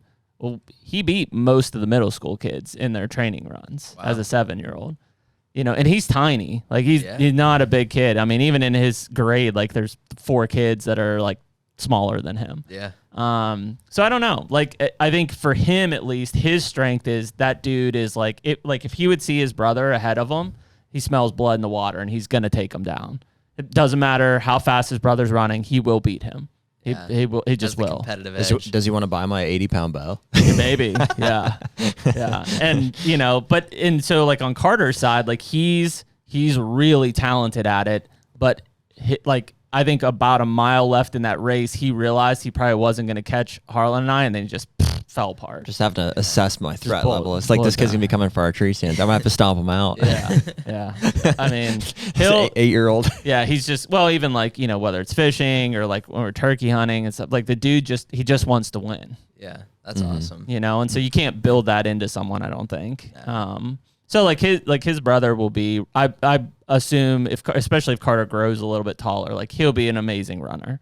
I don't know. Harlan will just be a really good athlete overall. Yeah. Like he could probably play whatever he wants. Like he loves soccer. He can play whatever he wants, and he'll probably just be a good athlete. But yeah, it was weird. Like even people the Trail Runners Association there has been like posting pictures of him all over because like there's this 8-year-old kid like kicking adults' asses like out there, and he was having fun. Like the dude's smiling the whole time. He bit it once and like just ate mud, like literally like full mouth of mud. He just spit it out and just kept going. He just didn't give a shit. It's great. And so yeah, I mean, I think there's certain kids that are wired that way for like, and I think that's the hard part is like I'm sure parents all over the place have a tough time, like whether it's hunting or fishing or sports. It's like, I was wired that I was just athletic and I like all kinds of sports. I just, whatever I needed to play, like I just played. And then, there were other kids I was good friends with, like, I mean, they couldn't dribble a basketball to save their life, or they couldn't, you put them on a track to run a mile and a quarter mile in, they're like, I'm dying. Yeah. Like I literally am dying. And it's like, they have other skills and other things that they're passionate about. I never felt when I was that age like that I was that athletic. Like I was, definitely I was fine. You know what I mean? But like, I always remember there being kids, like they were the athletic. I can remember there being like, I can remember a handful of specific kids. Those kids are really athletic. Yeah. I was never that. I mean, I played all the sports and stuff. Like I could do it. It wasn't until later on, like, I think my strength was more strength. Like I never had like the hand-eye coordination, like which is weird because like before the motocross, I was gonna say you were like a scrawny kid. Yeah. Well, and I blew up like I mean, literally weight-wise from the year that happened, which I was like 15, to like a summer later, I put on like 30 pounds of muscle. Like, but that was you actively working. Yeah, absolutely. Not like I just sat there and like I just decided like, I'm gonna get jacked. Yeah. And then I just did. And then I was like, I'm good at this. Yeah. And so finally, that was like the first time athletically that I ever felt like, really good at something. Yeah. And I think that like that's what translates for me in terms of like even hunting style. Like there are a lot of people that just like, and I mean, it works, don't get me wrong. And I do it, but like, I'm gonna drive my 4-wheeler in here. I'm going to park here. I'm going to walk 50 yards. I'm going to get in this blind and I'll kill that deer on this food plot. I do it. I'm not saying that I don't. But like an exciting hunt for me is like really work to like kill that deer.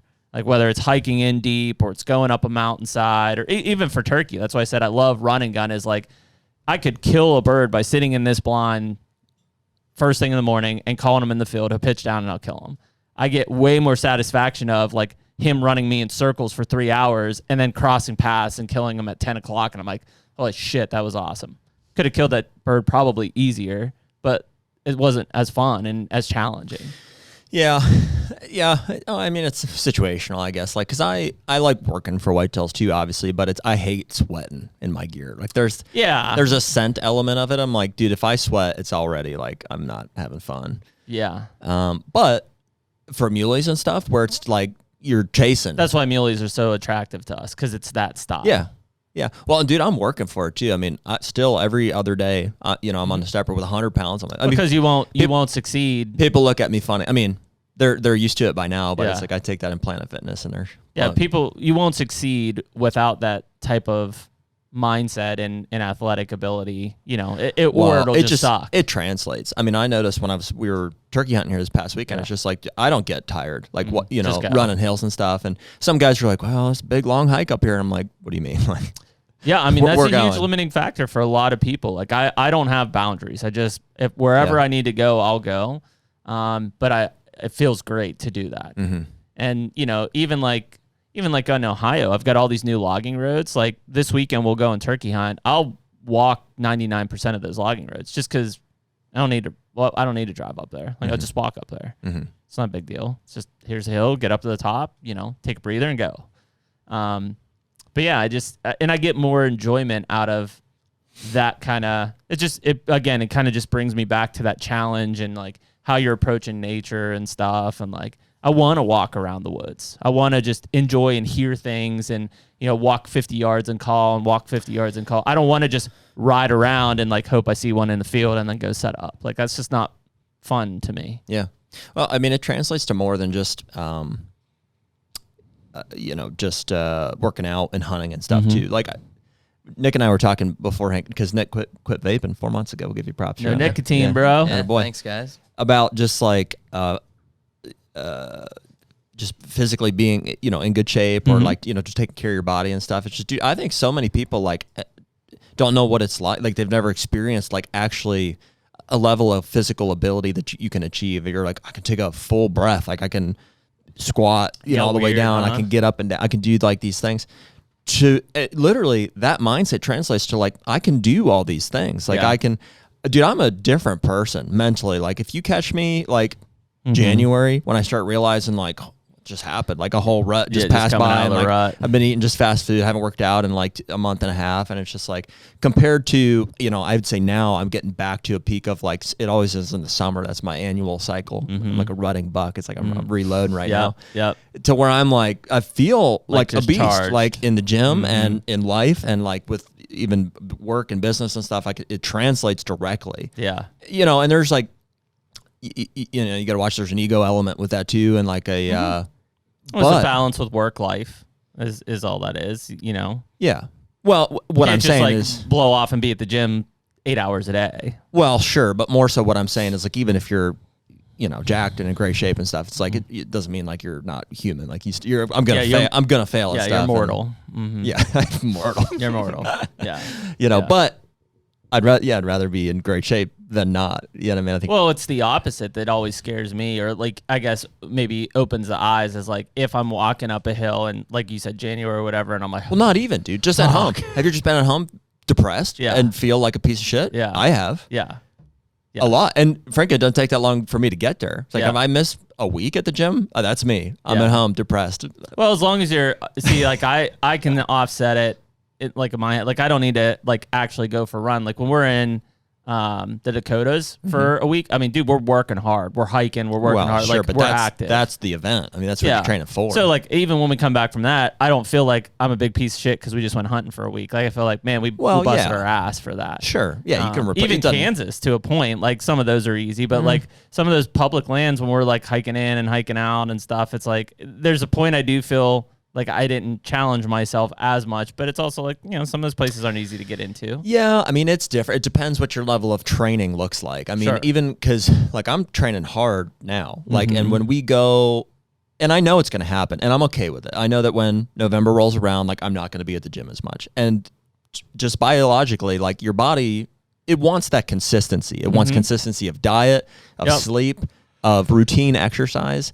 And even when you are replacing it with another form of exercise and stuff, it's like you still, I think, suffer a little bit of you're like, okay, I got to get back in a cycle of it. I got to get back in the groove. Because when you're riding, and it's almost a curse, because once you hit that point, you're like, I feel so good. You're like, and I'm pushing it to the max. It's like you just have, it seems like you have to keep doing more and more and more to maintain it. Yeah, you want that challenge to continue on your body. You want to feel like you're improving, not just stationary. Right. Yeah.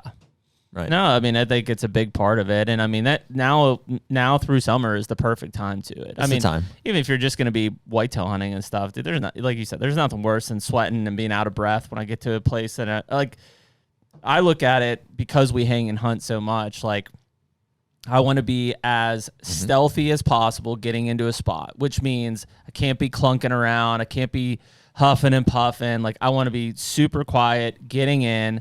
I want to get to that stand, and then I want to hang that son of a bitch as easy and as fast as I can. Straight up the tree, in, all my stuff's in there. Then I can sit down and just like, decompress it. There's a lot of people that can't do that. Well, especially like on the more physical hunts, like, we're hoping to do this mule deer hunt and stuff. It's like, there's no limitations. It's like, there's no butte I won't scale. There's no, it's like, that's where they're at. Yeah, that's just where we're going. And I don't know. Well, but as far as like maintaining the routine, like I kind of view it the same way as hunting is like, and I say again, I always preface it with, I understand there's responsibilities. That's why I'm giving you credit doing it with kids and stuff, but it's like, you're never going to just have time to work out and get in shape. No, just like you're never going to just have time. You're like, oh, what do you want to do? Should we go hunting? It's like, no, you have to make it a priority. And I mean, if that's something that's important to you, it's something that, makes you excel as a person, and maybe it is, maybe it isn't. I fully acknowledge like not everybody is built like I am, where if I don't go to the gym, like I start getting nutty and stuff. Not everybody's that way. No. But I am, so it's a priority for me. I have to make time to go, and the mental battle there is like you're like, well, I can't take time from these other things. Like it's going to get worse. Yeah. The reality is, and I've done this for enough years in a row now, that if I don't do it, it will get worse. And you'll never, if you don't take care of yourself, those things will just, they'll keep piling on. There's an endless pile of work. Yeah, you just have to get a routine, and my schedule's flexible enough that fortunately, like, Nick's doing 30 push-ups before bed every night. My routine's pretty. We talked about the type of push-ups he's doing. 30 is pretty impressive. Yeah. But like, if I had a more regimental schedule, like I'd have to get up at 5 a.m. and or 4:30 and do my stuff, because like kids get up, they get ready to school, I go to work, come home, like it's repeat. But like I have a loose enough schedule that like I could go home today at 3:30 if I wanted to and run till 5 o'clock and then eat dinner or whatever, or work out till 5 and go eat dinner. So I told you what I'm doing, and flexibility. I know when you call me, I'm like, just going to the gym, driving to the gym. Oh yeah. Yeah, well, dude, it's routine. It's nice. Patterned them already. I'm patterned. You could kill me at a transition point coming to and from the gym for sure. I try to The hit Dairy Queen would have thrown me off yesterday, though. I'd been sitting right at the Dairy Mart waiting, and they'd be like, the hell? That was through a change up. That was the wife was calling for. She wanted a snack, so for a little, yeah. My thing is like I hit it at like 2 o'clock, 2:30. You know, and that's perfect for me because I can get up at like. It was closer to 4 at one point. It was. It's too late. And do you know why? It's not too late to hit it. You get hungry? It's that I don't have enough time in the evening to get more work done, which is what I want to do. Yeah. So if I get up at 6:30 or 7, always breakfast. Yeah, clearly. Potatoes. I know you're, sausage, half dozen eggs. Just straight in. I'm on it now. 6 eggs every morning. Every morning. Wow. And then Is that like bulk phase or just all phase? It's always bulking season. Yeah. I'm 31 years old, so like my what's the word? My metabolism is fast enough, fortunately. And I can outwork it too. Like when I go to the gym, I'm hitting it hard. Yeah, it's not like you're just it's cardio screw too. around for 2 hours. And I do cardio every other day, which frankly I'm probably not growing as fast as I could be. Because you're doing so much cardio. Because I'm doing so much cardio. But I have to have that for the mule deer hunts, what keeps me in check. So then I work hard in the office, or if we have showings, listing appointments, stuff like that, until ideally 1:30, 2 o'clock, 2:30. Yep. I start feeling like I gotta get. Yeah, I've accomplished something today. Yep. Now I'm gonna go. It's a good break too. Recharge mentally. at the gym. 100%. That's my siesta. Yep. Spanish for nap. Spanish for yes. If my brother-in-law was here, it'd be a funny joke. And then so I'll go hit it for like an hour and a half. Yep. Maybe 2 hours would be a long time. Yep. I'll come back. Shower. Protein, shower, food, all of it. And then usually March is working, so I can go right back into the office. And refresh. So then I've got like 2 days built into one, you know, and a nice lift midday there and stuff. And yeah, that works. So that's my routine. Yeah, I mean, yes. That and obviously flexibility there helps out a lot. But, you know, I assume most people... Slamming some Limp Bizkit at the gym here recently. I love that. That's been my playlist. That's so funny. I just on repeat. Little Fred Durst. Little dad vibes. Oh, dude, it's money. Yeah, very nice. Yeah, I would assume... I mean, listen, you talk to... And it doesn't anything to do with hunting even, but, like, you talk to any successful person, they have a routine, you know, that is consistent and that has worked for them for probably quite a while. And I would say that most of them... have some sort of exercise included in that, you know. It's funny, just talking about routine. Do you know, like, sometimes what is the worst part of my day is choosing something to wear in the morning. Interesting.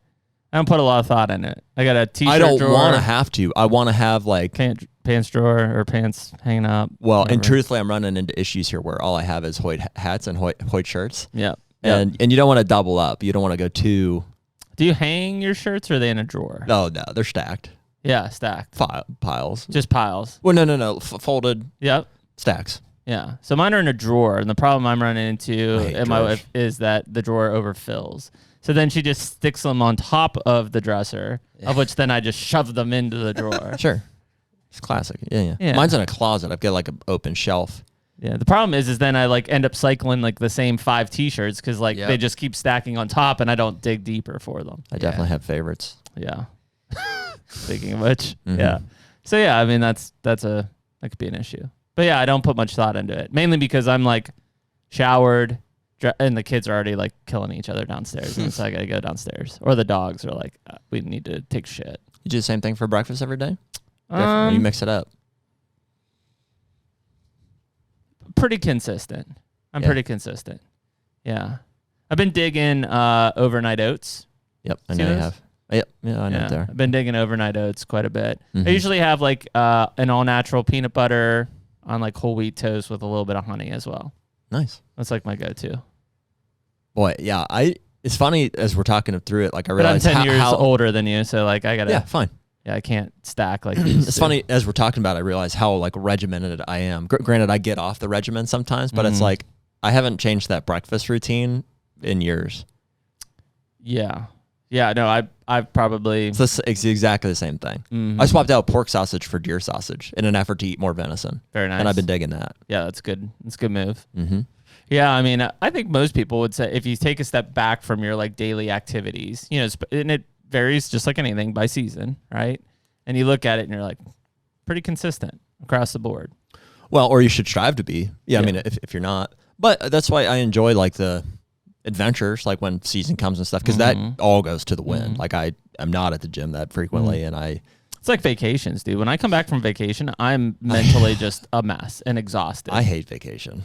It's like, you know, stresses me out. Vacation has been told for us to be like this relaxing, amazing time. I come back and I'm like, I'm so exhausted. I can't function. Getting things done. Yeah, checks the box. Is relaxing for me. That's what I want. Yeah, that's where I want the list decreased at the end of the day to say, that felt good. I've never been more stressed out on a vacation than I was this past one. And there's no good reason for it. And I feel bad for like the people that I'm there with, it's Margie and just my parents and stuff. Because it's just like I can't. I mean, I can force myself to relax. Yeah. And I appear rested. And you know, I think. But in my mind, I'm like, I'm just reeling with stuff I got to do. I think when it's I get the back. idle hands. Like if I took a week to go hunting, different ballgame. Yeah, I'm accomplishing things there. But even still, dude, when we go and hunt Kansas, like midday, we're working. Yes, but we're also drinking. Yeah. Well, see, and on hunting trips, I really make an effort not to. Yeah. Like if things need done, like sure, if I need put out stuff, you'll do it. But I really make an effort to stay in that headspace. Mm-hmm. But oftentimes we'll pull out the laptop, we'll get some shit done, have some day beers. Yeah. You know, I hate doing it. I do hate doing it. Dads are napping on the couches, you know. I hate doing it, but I will if I have to. Yeah.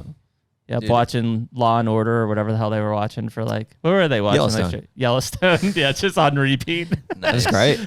It's a great show. Yeah. I swear by to-do lists. Like, buddy. I can't function without one. I have 3. Yeah. For 3. Are you digital? No, that's I'm still paper pen. Really? I love the just. I have some on. I love to just mark it off. You'll appreciate this, Nick. Check this out. I have 3. Very nice. On every one. So I break it down for, frankly, different businesses. Yeah. And then I'm jumping between 3 lists every day. Dude, I've had this. Do you do one every day or you do a weekly? Just whenever I feel like it's getting cluttered or getting updated. Give it a refresh. I'll give it a refresh. Yeah, that's nice. Nice move. Yeah. Yeah, dude. Nice. It's the first thing I do when I wake up. Look at my to-do list. Yeah. Yeah, that's a good thing. Yeah, I like having that. Like, it's time to reconcile and update. You know what gives me a lot of like, maybe peace is the word there, but like you should do it daily, frankly, but like at least once a week going in and having that list squared away. Like when I start a fresh page there, I'm like, all right, reset. It's now here we go. Clear set of objectives.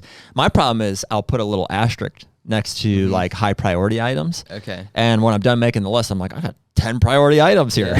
Yeah. I'm like, which is the priority of the priority? Freaking day to do it. And it's a certain point you just have to dig in and start knocking them out.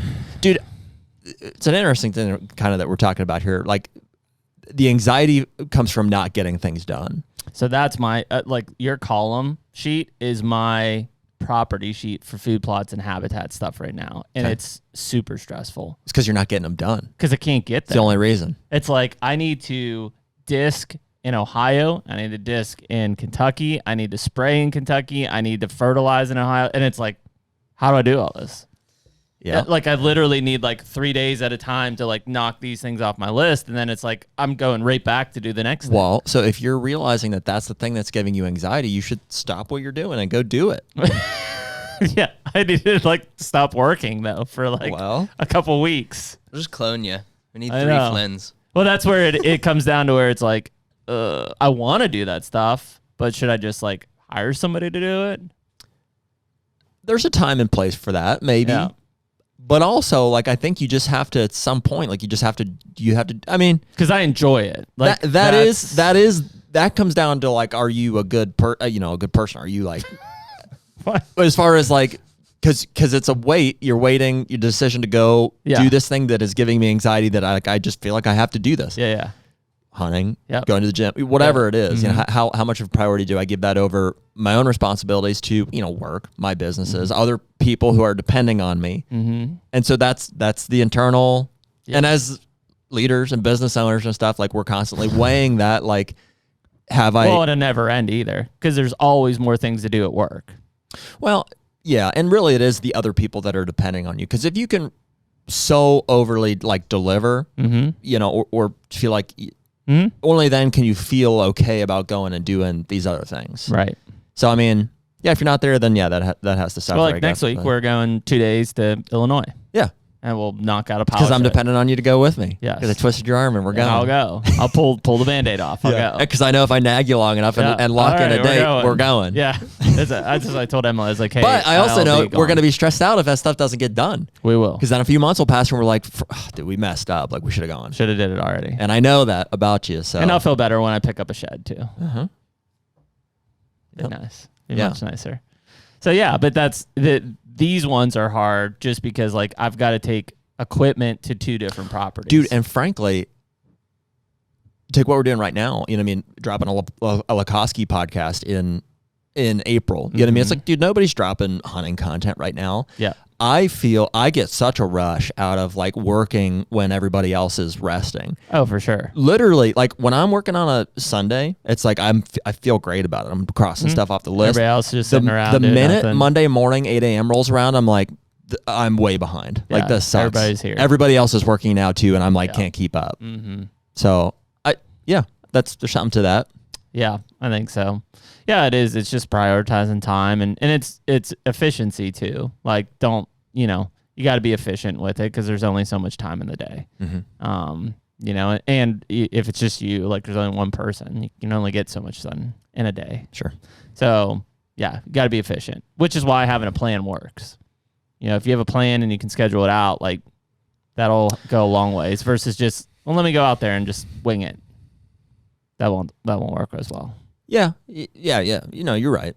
I think though, it's the not crossing things off the list. And this is like known at this point. Enough people have talked about like the longer I let something, it could be the smallest thing, but the longer it sits on my list, the bigger of a task it seems like. And the more it stresses me out, and I'm like, oh, this thing is, I got to get that done. I got to get this done. And then eventually, like, you take the time and you just do it. You just dig in and address it, and you're like, that wasn't that bad. It didn't take that long. I got it done, and now it's out of the way.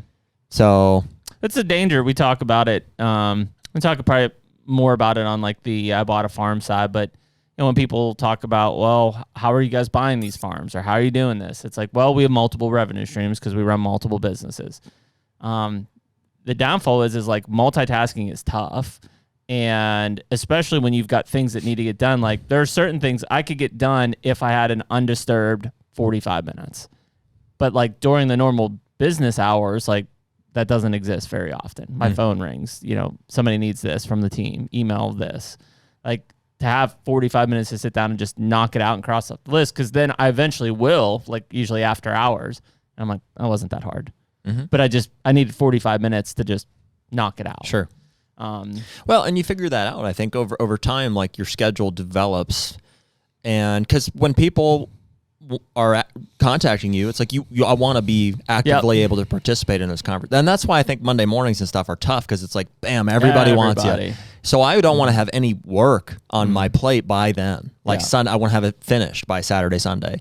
So that Monday morning, it's like, I know it's going to come, you know, and you're ready to just to engage. Yeah, I think that's the key on it. And you adapt. Because that's where the value is, Frank. I mean, is being active in those conversations and stuff. And but the work needs done at the end of the day too. So I mean, there's an element of delegation too. You know, I mean, that's where team building comes in. And it's like I could do a third of what I do personally if it wasn't for, you know, Margie, who runs like our day-to-day business, and you and JD run, you know, working with us on a real estate stuff. It's like, so any given time, you know, on top of, you know, multiple businesses or revenue streams, if you want to look at them that way, you've got multiple people involved that while you're prioritizing time that you need to be efficient at those, when you return, you know, you've got people moving the needle. Yeah. Yeah. Which is nice when, you know, there's like if we had to sit and record, you know, produce all these podcasts, it's like, dude, what would we do without Nick? Oh, we'd be screwed. We would not be. How much time does that occupy? You know, it's like if this was, but we knew that early on. So we're like, hey, we got to pay somebody to do this. Somebody in that. Yeah. Which is that's where I think it's like, and if you're kind of that self-starter and that go-getter, like inevitably you're going to fall into a trap at some point where you're like, well, I'll just do it. Well, you can't do it all. Like you have to delegate, or you have to hire somebody to do it. Otherwise, it's not going to get done, or you're going to neglect something else. Yeah. Well, and realizing what those things are. Like, dude, yesterday I heard a guy paid him $500 to come out and drop gravel at the Dairy Mart. And that's something that's like a lot of people have been like, I'm going to do that. I could buy that gravel for $150 and go out and do it. And it's like, but that would have taken me half a day. Yeah. You know, and it's like, it's just needed done. Yeah. Just needed done. And there's somebody better to do it. And my time's better spent doing other things. So it's not being frivolous with you know, spending or anything like that. But yeah, just pay somebody else to do it. Pay somebody else to do it. Yeah. Well, you have to value your time. It's like, I want to do it. Well, yeah, that's because that to me is relaxing and fun, and you know, seeing that progress through the season is successful. Yeah. But like case in point, I didn't go and open up all those food plots in Ohio. Like I had to go rent equipment, and then I had to take 5 days because I'm not a good equipment operator to clear those plots. Like I paid somebody to do it in 2 days. Sure. And grind 150 stumps out, and like I've got 4 awesome food plots now. Sure. Now I'll seed them. Nothing wrong with that. Yeah. Like, you know, it's just prioritizing where my time and value is. So like I would have never, even though maybe it would have been fun and awesome, I would have been so behind by the time I was done doing that stuff that like it would have been stressful. Yeah. Which is not what you want. Yeah.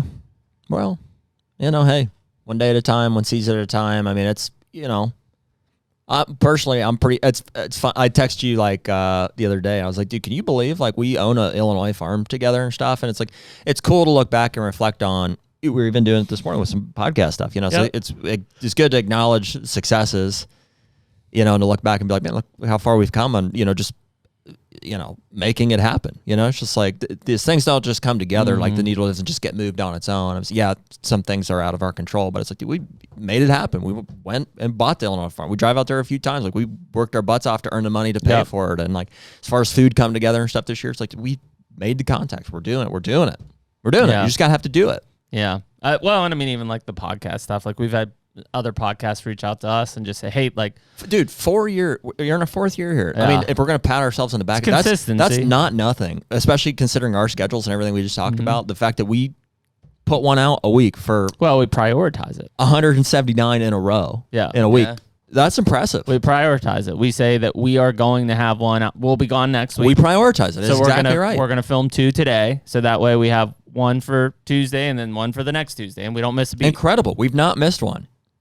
We won't. Incredible. And that is the secret. I mean, you know, guys will reach out and will be like, how help us put together a podcast and stuff. And this is pretty basic. Like, hey, 4 mics, there's a Rodecaster Pro board right there and a laptop with GarageBand on it. But other than that, it's consistency. Yep. You know, and there's inattainables, you know what I mean? Like our friendship, our dynamic and stuff. I mean, that's the right guest, you want the right that content element out of it, but it's consistency is the most important thing. Yeah, and even with consistency, it's not going to happen in the first 6 months. No. I mean, here we are, 4 years into it, and it's like, where are we going? I don't know. Who knows? Nobody knows. 200 soon. 200 what?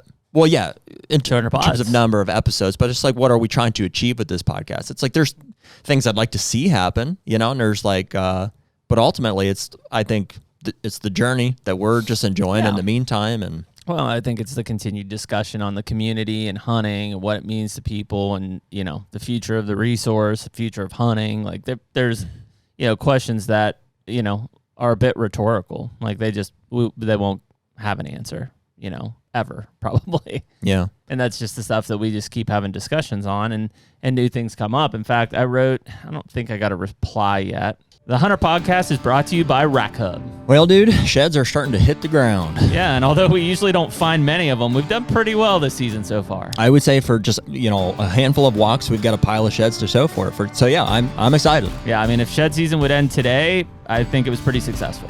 So this year we're partnering with Rack Hub. It's an antler mounting system for your sheds. Yeah, and obviously people have watched our podcast. We've got this massive pile of sheds that are on the table at all times, but you guys took the time to set up Wide Boy Shed on the R1, which is a really cool way to now have that thing right off to my left-hand side during the podcast. So some of these sheds just call for a little bit more appreciation, I guess. So rather than being on a pile on the table, you know, we're going to mount them on the wall, and they look awesome. So yeah. And so if anybody wants to try Rack Hub, you can use the code HUNTR10, HUNTR10 at rackhub.com to get 10% off your order. Use Rack Hub to make the most of your shed season. So I saw this, I can't remember where it was, on on one of the Facebook pages or whatever. But I'm trying to follow how this all works. The Alabama College of Osteopathic Medicine, which I don't know necessarily what osteopathic is. You know what osteopathic is? No. I'm going to Google it. Okay. There's a group of students there that are doing or have posted they're doing a survey on CWD. And it seemed like they were basically taking... I didn't take the survey. In fact, I'm trying to find out where the hell it was now. But the survey was going to be put out to determine like behaviors of hunters and CWD. But also, I was reading it to Emily last night. Like it was saying something around,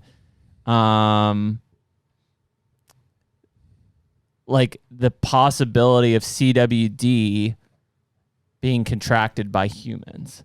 So like, and I think the students' like background was some sort of like medical research and like HIV type specialist, like something like that. And so like, it almost seemed like they're looking at like, okay, like could this jump? Like, could this infect humans essentially?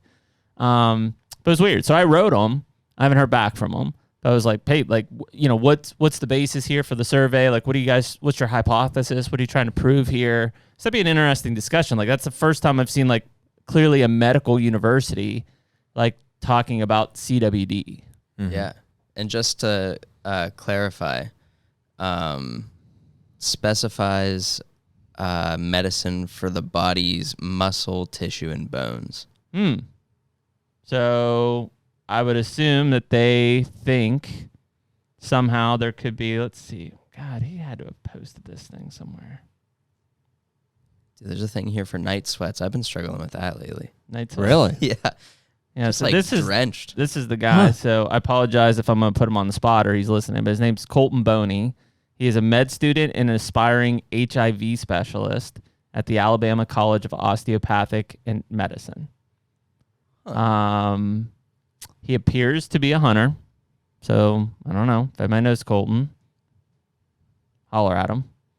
But I can't find the survey anymore. I don't know where it is. So what kind of a survey? Like it was to survey hunters. Like, so he posted it on like a hunting page, basically. To survey hunters to basically, I would assume they formulated a series of questions that maybe weren't bluntly asking like your feelings on CWD or anything, but we're talking about your behaviors of how you hunt, how you transport animals, how you do this, how do you consume meat, how often do you like all the things that they may want to see to say, okay, like, you know, the average guy consumes venison, whatever, 60 times a year. Well, if they can figure out a link that, hey, if you consume venison more than 50 times a year, you're at risk of this, like that's not good. Connecting it to what? Not HIV. No. I'm just saying that's what it says his background is. Eat too much deer, you got AIDS. No. Deer AIDS. We used to talk about that. I cut myself gotten a deer and I'm like, God damn, I've got deer AIDS. No, but CWD. Okay. So the whole survey was around CWD. Right. I'm with you on that. Well, what are they? So if they identify all these trends and I say, okay, you know, guy eats 60 whatever times a year and stuff, and he's got this, what connection can they make? It was Iowa's for him. Okay. Can I just read this to you? Is that all right? Can we just read it on the podcast? Sure. It says, this is an informed consent form. It says, you're being asked to take part in a research survey entitled Survey of U.S. Hunters, Behaviors that May Increase Exposure to and Spread of Chronic Wasting Disease from Cervids. The study is being conducted by medical students at the Alabama College of Osteopathic Medicine. Please read this form carefully and ask any questions that you may have before agreeing to take part in the study. What is the study about? This study aims to determine the risk, if any, of the exposure of chronic wasting disease to humans in the United States. Chronic wasting disease is a prion disease that affects members of the Cervidae family, such as deer, elk, and moose. As of now, there is not sufficient research or data to determine if CWD can be transferred to humans. The goal of the survey will be to collect data about safe handling practices, testing use, and meat consumption among those who hunt deer, elk, and moose. You are being asked to participate in the study as an individual registered through your respective state for handling and consumption of moose, deer, elk, and or the involvement in respective wildlife foundations. What we'll ask you to do. If you agree to be in the study, we will ask you to complete a survey with various questions about handling practices, use of testing, and consumption of deer, elk, and moose. Survey should take around 15 minutes to complete. The only identifying data we will ask is state of occupancy. So it's basically completely random. Risk and benefits. We don't anticipate any risk in you participating in the study other than the unlikely event of undue stress or confusion surrounding the topic of chronic wasting disease. You'll receive no compensation for being included in this study. Your name and contact information will remain private. The only identifying information that will be made to the public is state of occupancy. It's voluntary. They listed the people for questions, and that's it. Then it goes into the survey, which I'm going to take it here at some point. In fact, I'm going to try to. So they just want to know send this to us. So handling methods, like what animals have you shot and how do you handle consumption methods. And how do you consume it?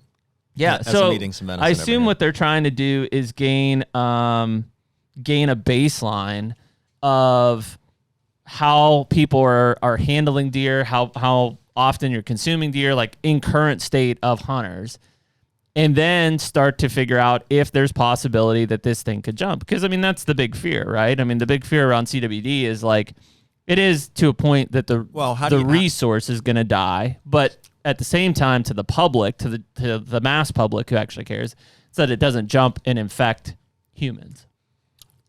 How is the information from that survey? It's not going to necessarily determine whether it can jump or not. It's just if it does jump, or they can correlate it with some sort of disease that's unidentified, how it's happening, right? Well, maybe they're saying it hasn't yet, but if you consumed venison 365 days a year, it might. Like, you might be vulnerable. You might be Ted Nugent. Yeah. I don't know. So aside from like deer steaks and deer burger, like, so that's jerky, yeah? Mm-hmm. I think, is this steaks? deer? I think so. No, this is beef. Oh. In a jerky form, salami form, bologna form, is that still all cooked, or how is it? It is. Yeah. Is it can be either smoked. The or reality dehydrated. is, and this is where it always comes back to, like, would you eat a CWD deer or not? Right. Personally, I wouldn't, just because why risk it? Yeah, why risk it? Well, I can go kill another one. The point I'm getting at is like the temperature thing. Like, when anything's cooked above a certain temperature, isn't everything like killed? Well, that's bacteria. So and parasites. this is a prion, a virus. Okay. Can it be killed with heat? I don't know. Mm-hmm. I have no idea. The other thing is that when you talk about transportation, like even in CWD states, we're removing all of the spinal spinal. You know, we're removing the brain stem and everything. But we're taking all the muscle, the meat, and everything home. Okay. Because that's not linked. Prions aren't necessarily linked to the meat as much as it is the actual nervous tissue and everything. The alternative to that, though, is like all of a sudden now it's like, well, there's prions in the urine of the deer, or there's prions in the blood of the deer, which clearly you are bringing. So it's like, just like anything, it's like could be everywhere. Could be anywhere and everywhere in that deer. Yeah. There's certain mandated pieces that you cannot bring back with you. But there's also a lot of pieces that likely still are infected, maybe just at smaller levels. I don't know. But yeah, so I would assume they're trying to make links like, okay, well, let's say when we go to Kansas, we completely debone this deer, and we also take a coat hanger and dig out the brain stem because we can't have that in our European mount to bring back. Well, they may say that puts those people at risk of getting CWD because you're sitting in there scramble brain and the brain stem and stuff. I don't know. Interesting. But that's what I assume they were looking at. That's the first time I've heard of you gotta look at it. Human medicine looking at CWD. Yeah. Right? Is it? Seems like it. Yeah. So they're saying it's not impossible for humans to. Nothing's impossible, Nick. They're saying there's no recorded evidence that it's happened. Yeah. Okay. So you're telling me there's a chance? Well, yeah, and it's like, how would you diagnose that? I mean, would you expect to see the same symptoms, which is what exactly? Like you die at old age? Well, I mean, obviously our lifespan is a lot greater than a deer. So if let's say the virus has the same infection plan, 24 months. So 2 years from now. So if you're 31, at 33, you could be dead. Isn't it true that you can't test for CWD in a live animal? And if so, that seems like... Well, so I don't understand that with the fact that we're finding it in urine and stuff. Like, Are we? yes. Okay. That's why deer urines are being banned. Okay. Because there's prions being... Now... Are they for sure, or is that just because of the risk of it? No. I think that's a for sure thing. Like, they can shed those prions through urine. But I think in order for it to be, like, contagious in the environment, it has to be an astronomical amount of pee, basically, would have to come out. It does? That's what I'm understanding. I'm not positive, but that's what I'm thinking. So even though you could... So I say that from a testing standpoint. Well, it doesn't matter how many prions are needed to, like, become contagious or whatever. If you can detect those prions in urine, then you should be able to detect it in a wild deer herd. Yeah. Well, in a live deer. Yeah. Mm-hmm. I Correct. agree. And there's Seems right. still like a lot of people that still don't believe CWD is even real, right? Correct. It's a real thing. It just... Most people are unsure of how serious they should take it. I got it. Us included. Mm-hmm. I mean, the reality is like, I don't feel threatened from a human side. Sure. Would I eat a deer with CWD? No, but there's no reason for me to, like, if I know it. Right. Most people who kill a deer end up eating some of that deer before the state gets back to them and says, oh, by the way, that has CWD. Eric Mitchell being one of them. Mm-hmm. So, you know, it's those kind of things happen. But if you think about it from like a resource standpoint, yeah, I mean, it is factually an always fatal deer, disease in a deer, basically. So if it factually is an always fatal deer or disease in a deer, then, you know, we don't want that running wild through our deer herd. I don't think anybody questions that a deer could die from CWD. I think the question becomes, how do they die from CWD? How long does it take? And then could CWD truly wipe out a deer herd like we see with a EHD outbreak when we lose 50 deer on a single farm?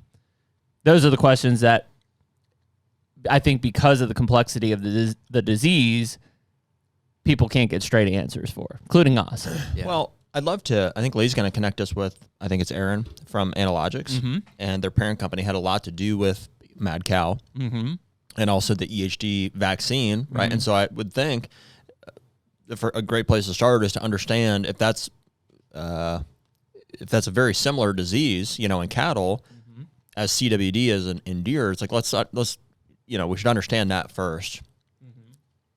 And then I assume they've also got some research to say, well, here's what we did. Here's how they solved it, right? With you don't hear about that anymore, or at least I think.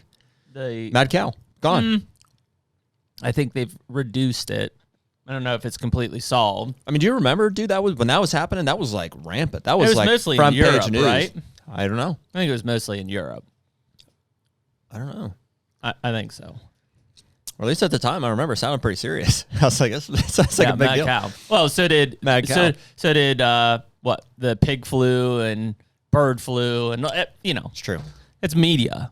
Media makes everything sound COVID. Like, that's true. So did everything sound bad. So like, I'm sure it's. I mean, dude, there was a period of time when, I was it 10, 15 years, like the pig flu came out, and everybody thought they were going to die. Swine flu. Yeah, swine flu. I was in 4th grade. I remember that. Is that when? Yeah. Everybody thought they were going to die. I haven't even heard about it any time recently. Or like avian pox and stuff. Yeah, nothing. Dude, when COVID was like first a thing, me and Evan walked into the gas station down the road. We were still roommates at the time, and we saw this guy in there. He just coughed, and we both just like looked at each other from across the gas station and went, Dude. It had you doing some weird shit. I've got a complex to where it's like when I find out somebody's sick, immediately I'm like, Mm-hmm. I start feeling sick. Mm-hmm. Yeah. I took a Zicam this morning, just preventatively. Mm-hmm. There was a guy on our turkey hunt that was like, hey, just FYI, I tested positive for strep, is what he sent our group. It's Willie. And I was like, Get the hell out of here. I was Willie. like, I didn't even know they tested for that, but okay, feel better. And then immediately I was like, does my throat hurt? Yeah. Yeah. I watched one. It doesn't. I watched one the other day where they were like I'm reading pretty sure. like all the like COVID things when they locked us in the house, and it was like, you know, don't touch your nose and mouth, and the lady like licks her finger and like turns the I've page. seen I'm like, that. The most important thing you could do is keep your hands away from your mouth. yeah. I'm like, what the hell? Yeah. What a wild time, dude, in hindsight. I mean, we So think about that. Like now that, you know, and you know, Nick's even old enough to like think about swine flu and avian flu and COVID. Like we've lived through all of these things that, to your point, like my God, like this is a serious deal. Is it? you don't hear about it. Where is it? What Anymore. happened? Well, and I think, you know, they addressed it in some way. You know, they were able to contain it, or, you know, they came up with a cure, maybe. I don't know. I mean, Creutzfeldt-Jakob disease is the human form of CWD or mad cow, Okay. and that exists still. Okay. Um, In that, is it like contagious like CWD? Like you can pee it out, and if I don't a know. human goes and I have no idea. does whatever in it? Can you Google that real quick? I'd like to know. I have no How do idea. you spell it? Creutzfeldt-Jakob? Creutzfeldt. It's like Creutzfeldt. It's like Creutzfeldt. What exactly am I C- Googling? Creutzfeldt-Jakob. It's like CRUTZFELD. Like sauerkraut. Jakob, JAKOB. Just the definition of the disease. Yeah, what it is. What is it? Uh, Creutzfeldt-Jakob. Filled. maybe Creutzfeldt. inherited or transmitted by contact with infected tissue, such as transplant, eating contaminated meat. Mhm. Many people lapse into a coma. No effective treatment exists. So it could be transmitted. Yeah, it's extremely rare. Fewer than 1,000 cases per year in the U.S. Well, and they think What do you mean? that it's attributed to the meats. No. No, Creutzfeldt-Jakob is not necessarily because they had mad cow. Okay. It's just, it is the human variation of mad cow or CWD. It's what humans are affected by. Causes personality changes, anxiety, depression, memory loss. Now within a few months. they did say, and I think So it's like a rapid deterioration. Yeah. I of do human think beings. that mad cow, like if you ate infected cow, you would develop Creutzfeldt-Jakob. Mhm. Jakovich. Creutzfeldt-Jakob. Creutzfeldt-Jakob disease. Creutzfeldt-Jakob. Mm-hmm. Okay. CFD. Oh, okay. CFJD. I told you I wrote RFK the other day. I love that. Somebody commented, was like, "What you guys should? Why you should have this guy on." He's all but. I was like, "You're right," and I wrote him. wrote him an email. He's busy running for the presidential I'm sure election. he's busy. Sure he's busy. Yeah. Come on. I think I ate it all. Cool. Sorry. That's right. So yeah, we don't know. Well, I mean, just as a general rule of thumb, like if something seems weird or off about the animal, like I wouldn't eat it. You know, just because why would you? Why risk Yeah. it? You know what I mean? Just use your basic survival like human instincts. If something looks weird, don't eat it. Well, let's play on the other side. The fact is like we know CWD is an always fatal disease in cervids, deer, elk, moose. We assume, or we know by research, 18 to 24 months after infection is what they're saying that most of them die at. But like the fear of it being a large-scale resource destroyer, meaning like it literally could wipe out an entire deer community, is what has us doing preventative actions, which was what most people were upset about. Whether that's banning baiting, banning deer urines, selective harvest postseason to do testing, whatever it is. Or mass harvest. I mean, herd eradication in some areas. Yep, especially in like the deer facilities and pens, like herd eradication. So I think it's because as hunters, we want very clear answers of like, okay, is this going to wipe out deer? Nobody knows because we haven't let it go. We can't let it go to that level, right? And then say, well, it did or it didn't. Like if it did, no, you were trying to get ahead of it. We're trying to get ahead. Man, I've thought about it. Can you imagine, like, just to hear, like, to consider worst case scenarios, like, man, this could eradicate the deer. Imagine just like the landscape with no deer on it. I know. Kill myself. Several research professionals that will 100% they think believe that's the case. Yeah. that within 20 years there will be no deer. Mm-hmm. They will all die from this. Mm-hmm. Hard to say. Yeah. Hard to say. Yeah. Well, we don't know. It's speculation. It's a projection. It's using theory and logic. Like, it's not applicable here in science. Like, if you look at some of these places in Tennessee and Arkansas and Wisconsin, 50% of the deer harvested every year have CWD. 50%. What does that number have to get to before all of a sudden we don't see any deer? They're all dead. Like, they're all dying. You know what I mean? Like, and the answer is possibly greater than 100, right? Because it doesn't necessarily kill them. No. Right away. Like, no, and I would assume that most die from something else. Because the birth cycle is almost always going to be greater than the rate of death. Well, I think that's the line. Because right now, it would have to be like 500%, which I realize is an impossibility. But like, if it's only killing for the most part mature deer after 2 to 4 years, like, that's never going to outrun a deer herd. Well, depending on the external factors. Like, if you're still hunting that deer herd, it could. Fair. And deer are still getting hit by vehicles, it could. Maybe. There's a point of where, just like in EHD, where it's like I talked to a guy in Illinois, he said his farm's gotten hit 3 years in a row with EHD. Mm-hmm. He's like, I have no deer. He's literally like, there's like 5 deer in our entire like network of landowners that we have. Well, and it'll bounce back eventually. It will. Well, and there's also like a dispersal that happens for sure. Every year. Deer want to continue, especially every spring, in every fall. High deer density areas, like those places in Iowa that got hit last year, it's going to get filled back up. Yep. I mean, bucks are going to there'll be better resources. And realize there are better resources. They'll have, instead of 1 fawn on average per doe, it'll be 1.5 or whatever. Things will change. But I think is there a line that ends up getting hit to where the effects and the decrease of the population from a CWD hits that line where it cannot bounce back, and that's when populations start to dive. And I don't know. I haven't seen there are no models on it, right? Because nobody has let the deer die in an area. Yeah. So, I mean, tinfoil hat, right? I feel we're a way greater risk for that thought process to be weaponized. Sure. Against us, essentially. Like, it's a financial incentive. In the same way, let me see if I can piece that together. Like, not that I understand necessarily the motive. Mm-hmm. I don't understand the motive in either case, but you could look at like COVID as an example in humans to say like, in a way, like the method was weaponized against us.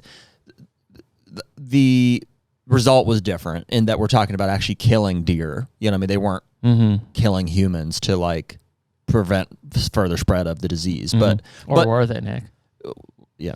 But the next closest is let's quarantine. Quarantine is like the most effective. Yeah, which you can't quarantine a wild deer. Or who knows? The vaccine's not that old, right? Right. So yeah. So, but with deer, it's like, and it's always like a follow the money thing, right? Or power, whatever it is. It's, who would have motive to eradicate deer, right? And so, obviously, you have your insurance companies, you have development, you have anybody who that wildlife is essentially like in the way of. Yep.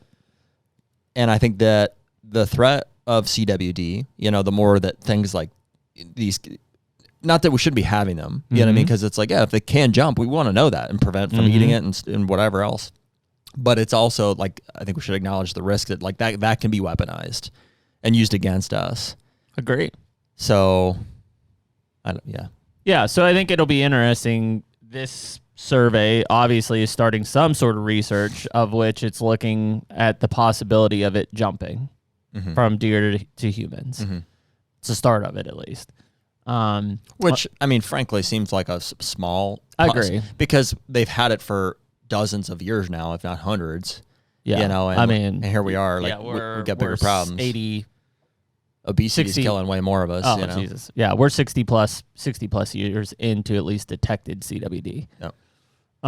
The other side is the actual wildlife side of things, right? Which is where these, eradications and selective harvest are happening, where these regulations are happening, is to protect, or at least claim to protect and conserve the resource, right? We're doing these things so that the resource continues to thrive and live and be available for the public. That's the claim anyways. Yep. I think that's and where most people have the most questions, which is like, well, how do we know these things are working? Because all we hear is just CWD's getting worse and worse and worse. It's more here, more there. That control the spread thing is like really backwards, like, or it seems like it. It's hard to, and I don't personally agree with it, but I'm maybe not the person to make the decision. Like it just doesn't seem like that fixes anything. It's like, let's reduce the probability of spreading by reducing the resource in the first place. It just seems almost like, it's like chemotherapy can kill you if you do enough of it, because it's killing everything. So I suppose, but it also, I think, helps some people. So I think the interesting thing with this survey will be, let's look at some of these areas that have high, let's say CWD isn't going to wipe out the deer herd, but deer are likely going to be infected with it. Well, if all of a sudden we can't consume deer meat, we're going to lose the support of most of the general public for hunting. Yeah, sure.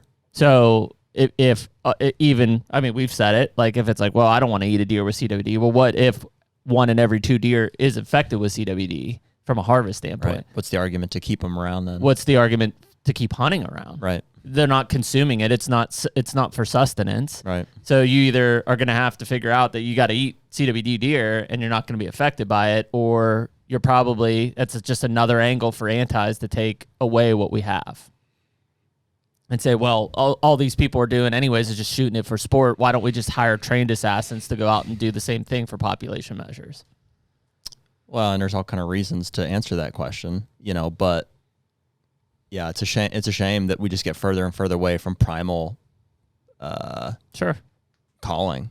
I mean, dude, it's like we have to, like, it's not, I really feel that way. Like, it's not, it's just, that's it. Like, it's not like I decided one day, like, I think I'd like to take up deer hunting, and people do, stumble on it that way. But it's just like, once you find it, or once you're like, I have to do this.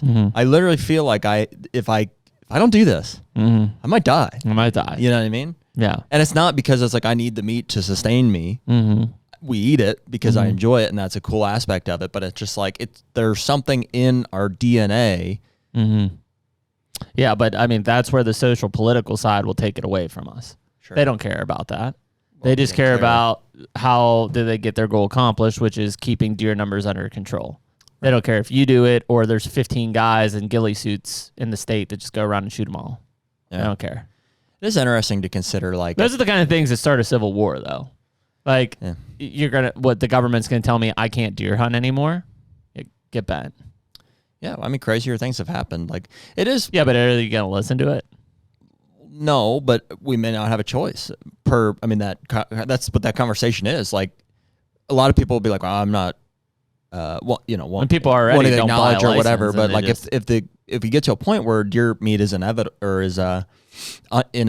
and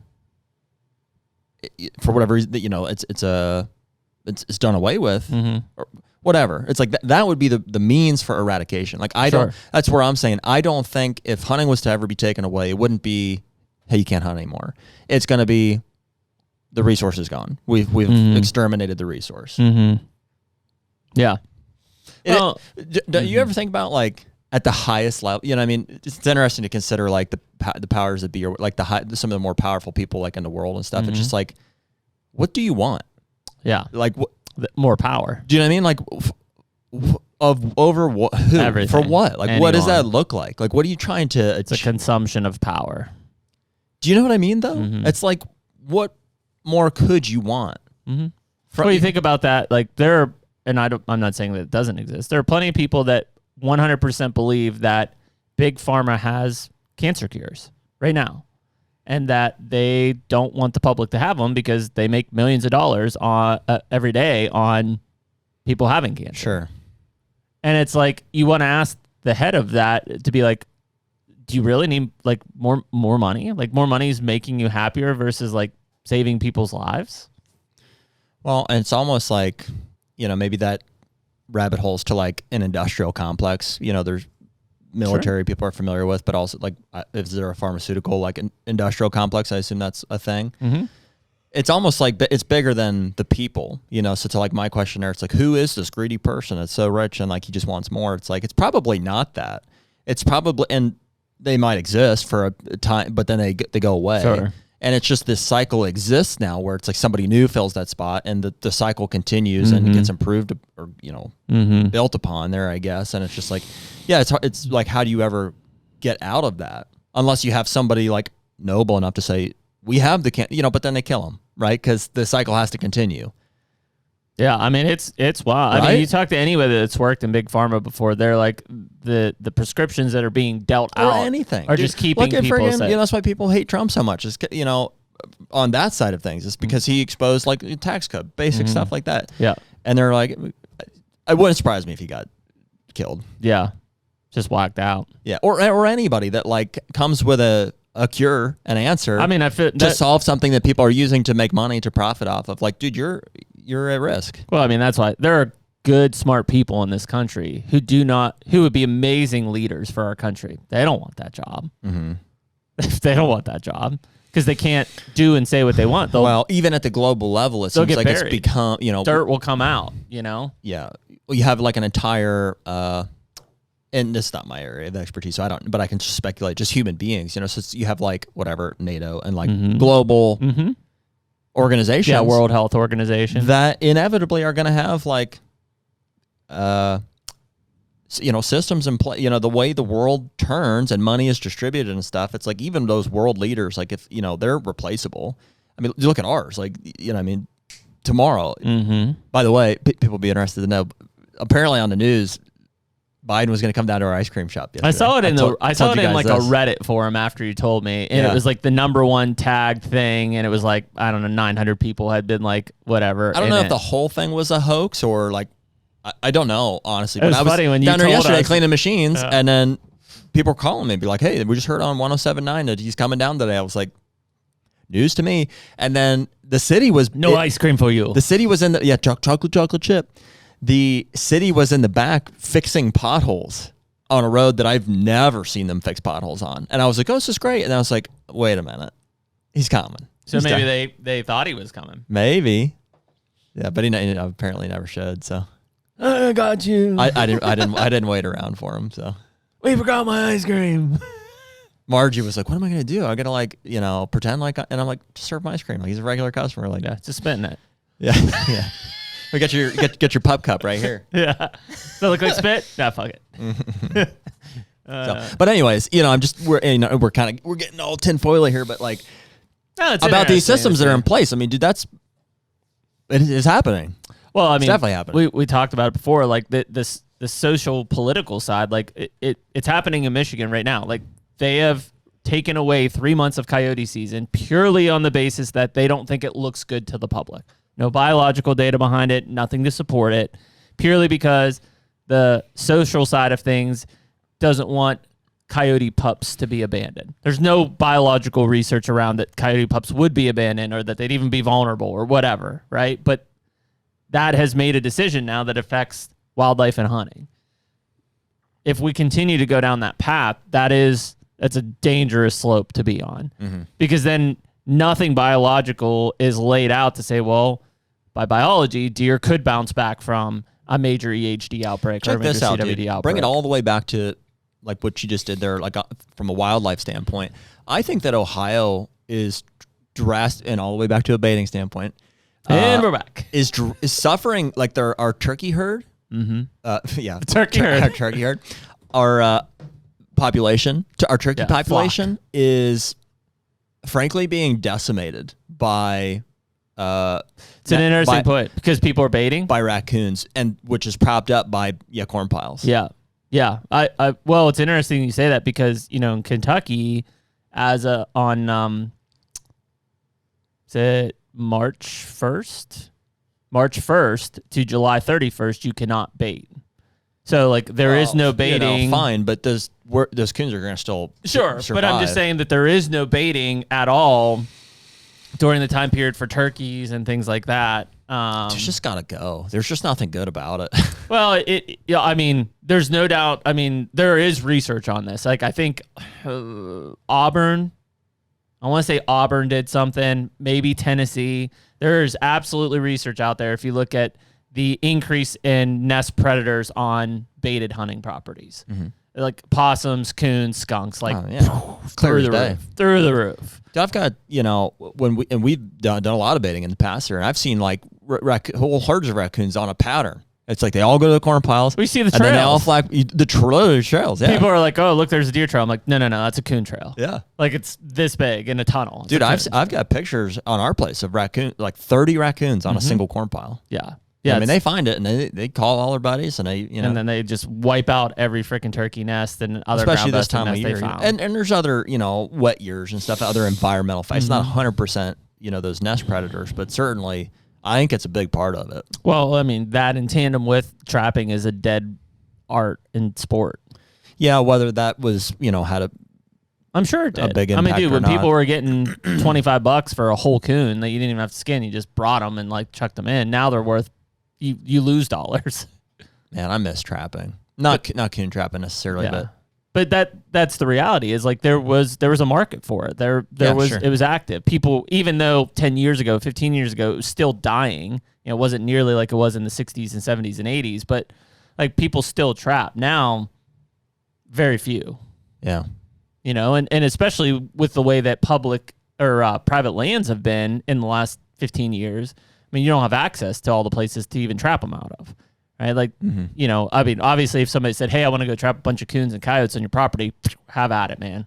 Go right. Knock it out. Well, and you can't bait on public lands either. So, I mean, it's offset.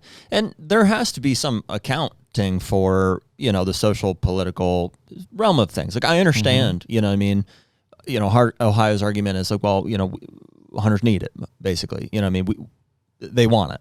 And so there's that. Fine. Give them what they want.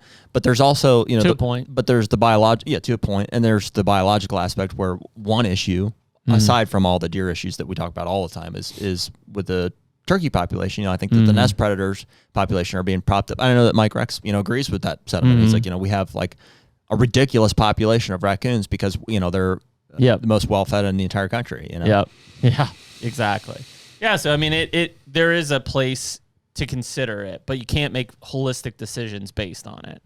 And if you start to go down that path, then it is a major issue, which, yeah, so I don't know.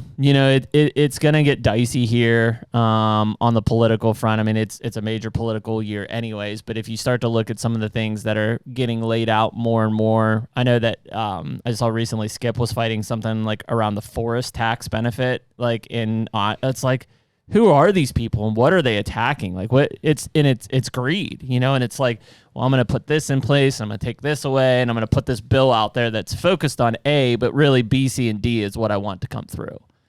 It's like buried in there.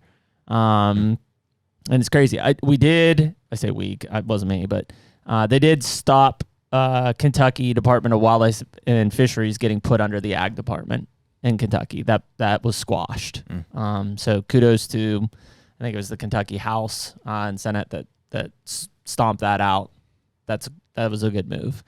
But yeah, I mean, you're going to continue to have attacks like that across the board, and any of these things are going to be used by the opposition. That's why we when we're talking with Dan, like at some point we got to go on the offensive here, and then the problem is just we're not organized enough to do it.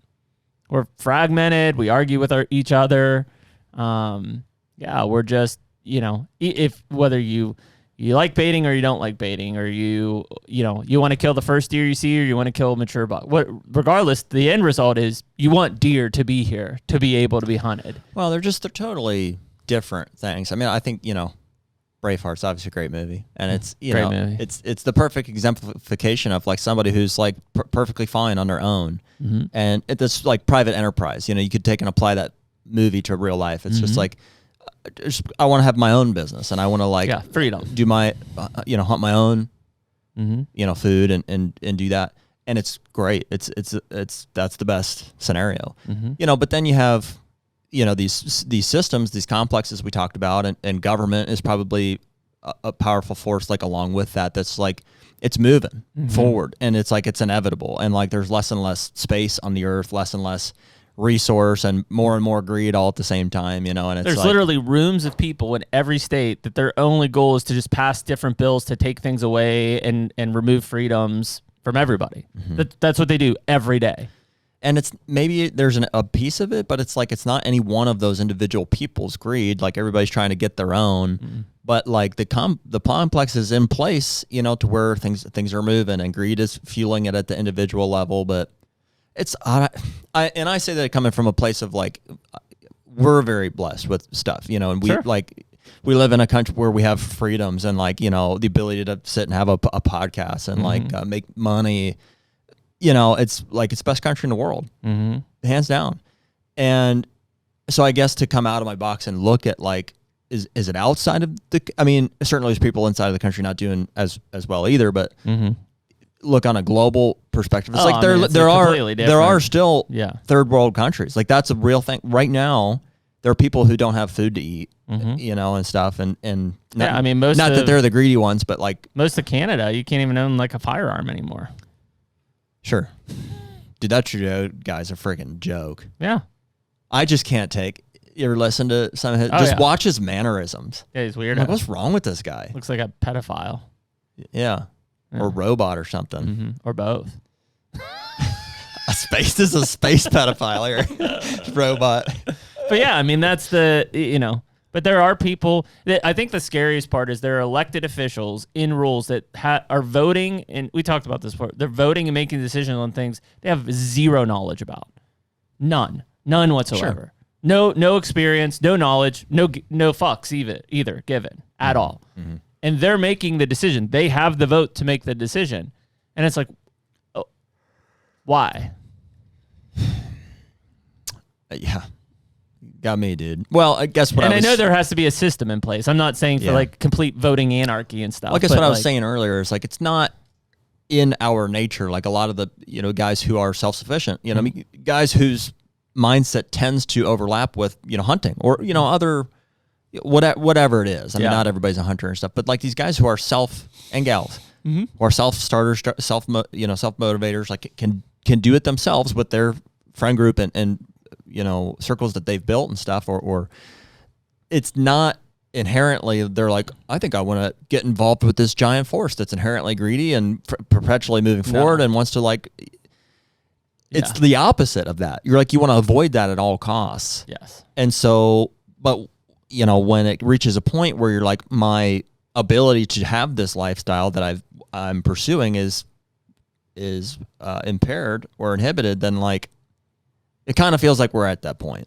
Well, and I think that is the hard part, is like, from a political side, oftentimes there are certain things that mean more to each of us than they do to other people. So it's like, okay, support me and I'm going to help you get this accomplished. But I'm going to do B, C, and D as well. And I don't care about B, C, and D, but somebody else does. So I back that person because they're going to get A done, which is what I wanted them to do. But I also have to back them on B, C, and D, which I don't care about, but somebody else does, and now I've negatively affected them. And I understand. I'm not saying that everybody can have everything, right? But they can't. That's the reality. It's a weird dynamic there, because just like in the wildlife side, when it's like, well, there needs to be biological reason in the decision-making process we're doing it.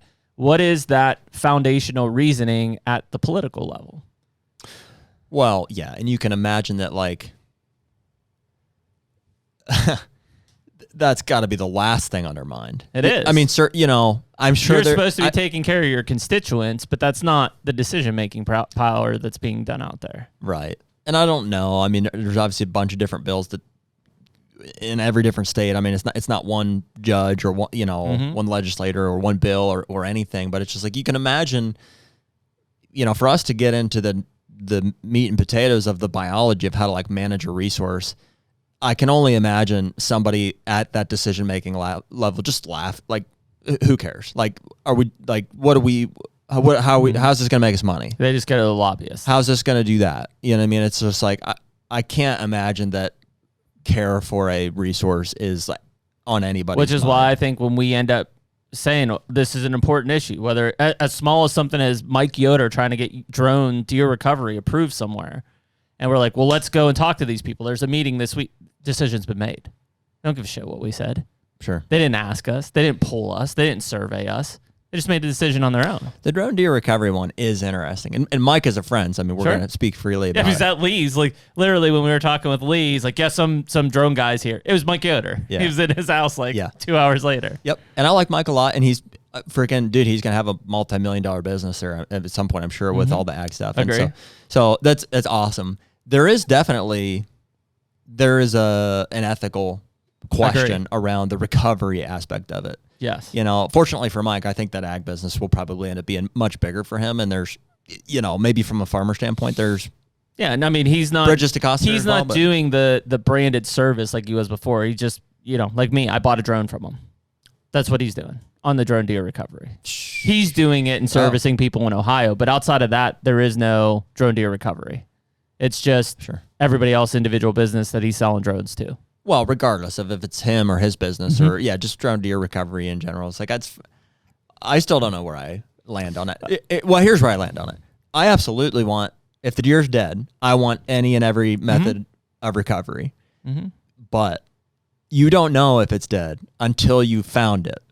Sure. And then you have to make a decision to, in the eyes of the state, continue hunting it with the use of technology, or it's just evolution, or not. Well, it's just like, you know, for the longest time you couldn't use dogs to find them. Now you can. Was that crossing the line? It used to be. It was just me out there looking for them. Now it's dogs. Now it's drones. Like where's the like? Yep.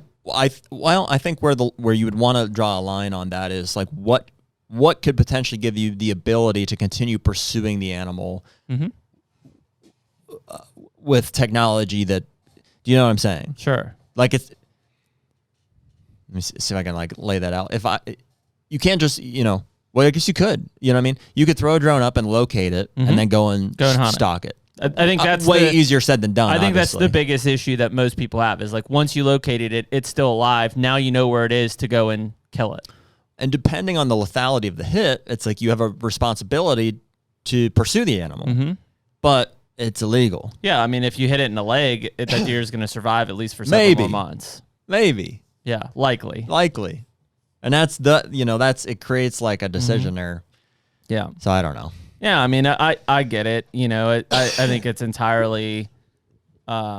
I think there's good debates on both sides of it. What's dead wrong is just leaving it up for game wardens, like in their jurisdiction, to be like, well, yeah, we'll allow it or not. Which also, I would say that the 99% of us would also be disgusted if somebody gave up after 100 yards and was like, well, I'm not finding it. Sure. None of us want that. No. You know, but the reality is most hunters are lazy and they're not going to track it. They're going to look for blood for 100 yards and be like, well. I think that happens a lot.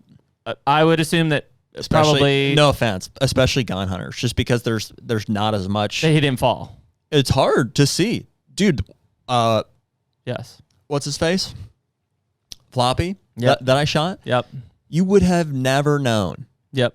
The bullet hole in that deer was like, I looked for. It took me like 15 minutes to find a bullet hole in it. Yeah. The first one I found because it shot that antler off, but the second one, not a drop of blood.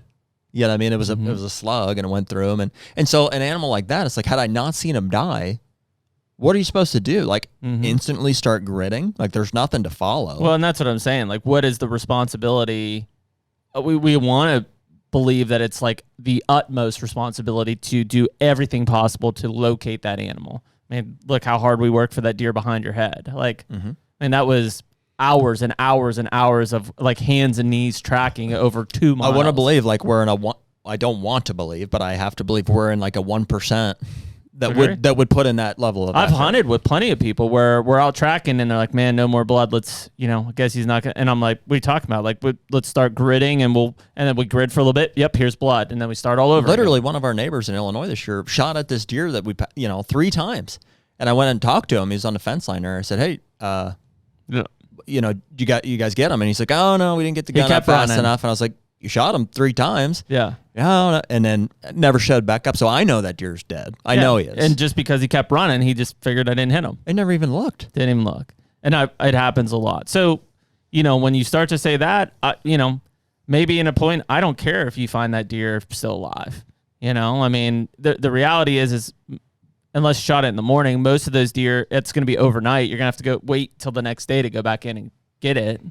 How crazy is it, dude, that at least in Ohio, and I believe in a lot of states, it's illegal to go recover a deer with a flashlight. Yeah, Pennsylvania. Apparently, we just found Did you this know? out. No, we just found this out recently. But it was Brian Burhans who was interviewed about it, and he's like, "Yeah, but we're not." We kind of let it slide. That's what he said. He said we don't enforce it. He's like, "Yeah, it's illegal, but we don't enforce it." It's also illegal to use a trail camera in a hunt scenario. Yes, it's not approved on the list. You're right. We let that slide, but not drones. That's dead. And I hate for hunters and for law enforcement. I hate that. Like law enforcement hates it. I know they do. Why leave that wide open? It's just like, okay, so I'm just supposed to decide like on a case by case basis. And then you're the dick when is you it illegal make the or decision. not? Yeah. The HUNTR Podcast is brought to you by Sever. Well, one of the biggest things that we always talk about is what our arrow setups are. And this year we're shooting the Sever Broadheads. I think we're both shooting the new 2-inch titanium Broadhead. And so, we're huge proponents of expandables. And I know we've had this argument back and forth with people, but we're right and you're wrong. And you just need to accept it. We just want to have a giant wound that pumps out blood. That's the bottom line. We build our arrow setups and shoot bows, to maximize penetration. And we shoot broadheads that are going to give us the best blood trails, the most hemorrhage possible.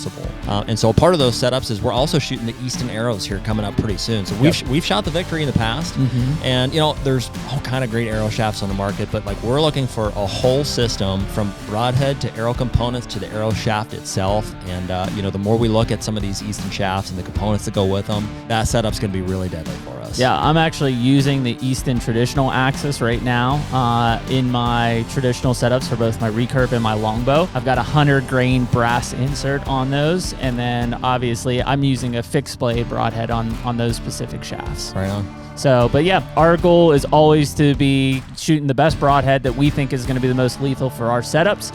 We've done plenty of research. We believe in the Sever Broadheads, and we hope you would check them out at Sever Broadheads as well.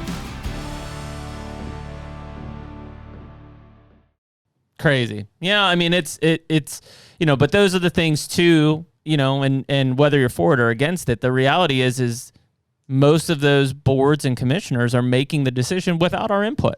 No surveys, no input, no polling, no nothing. And they just feel like they know best for us. That's crazy. I mean, just do a damn survey or a poll. It doesn't mean you have to use the data, but I would make it public and make it publicly known, just like in Michigan. It's publicly known that 75% of people support antler point restrictions. Has it been passed? No. Why?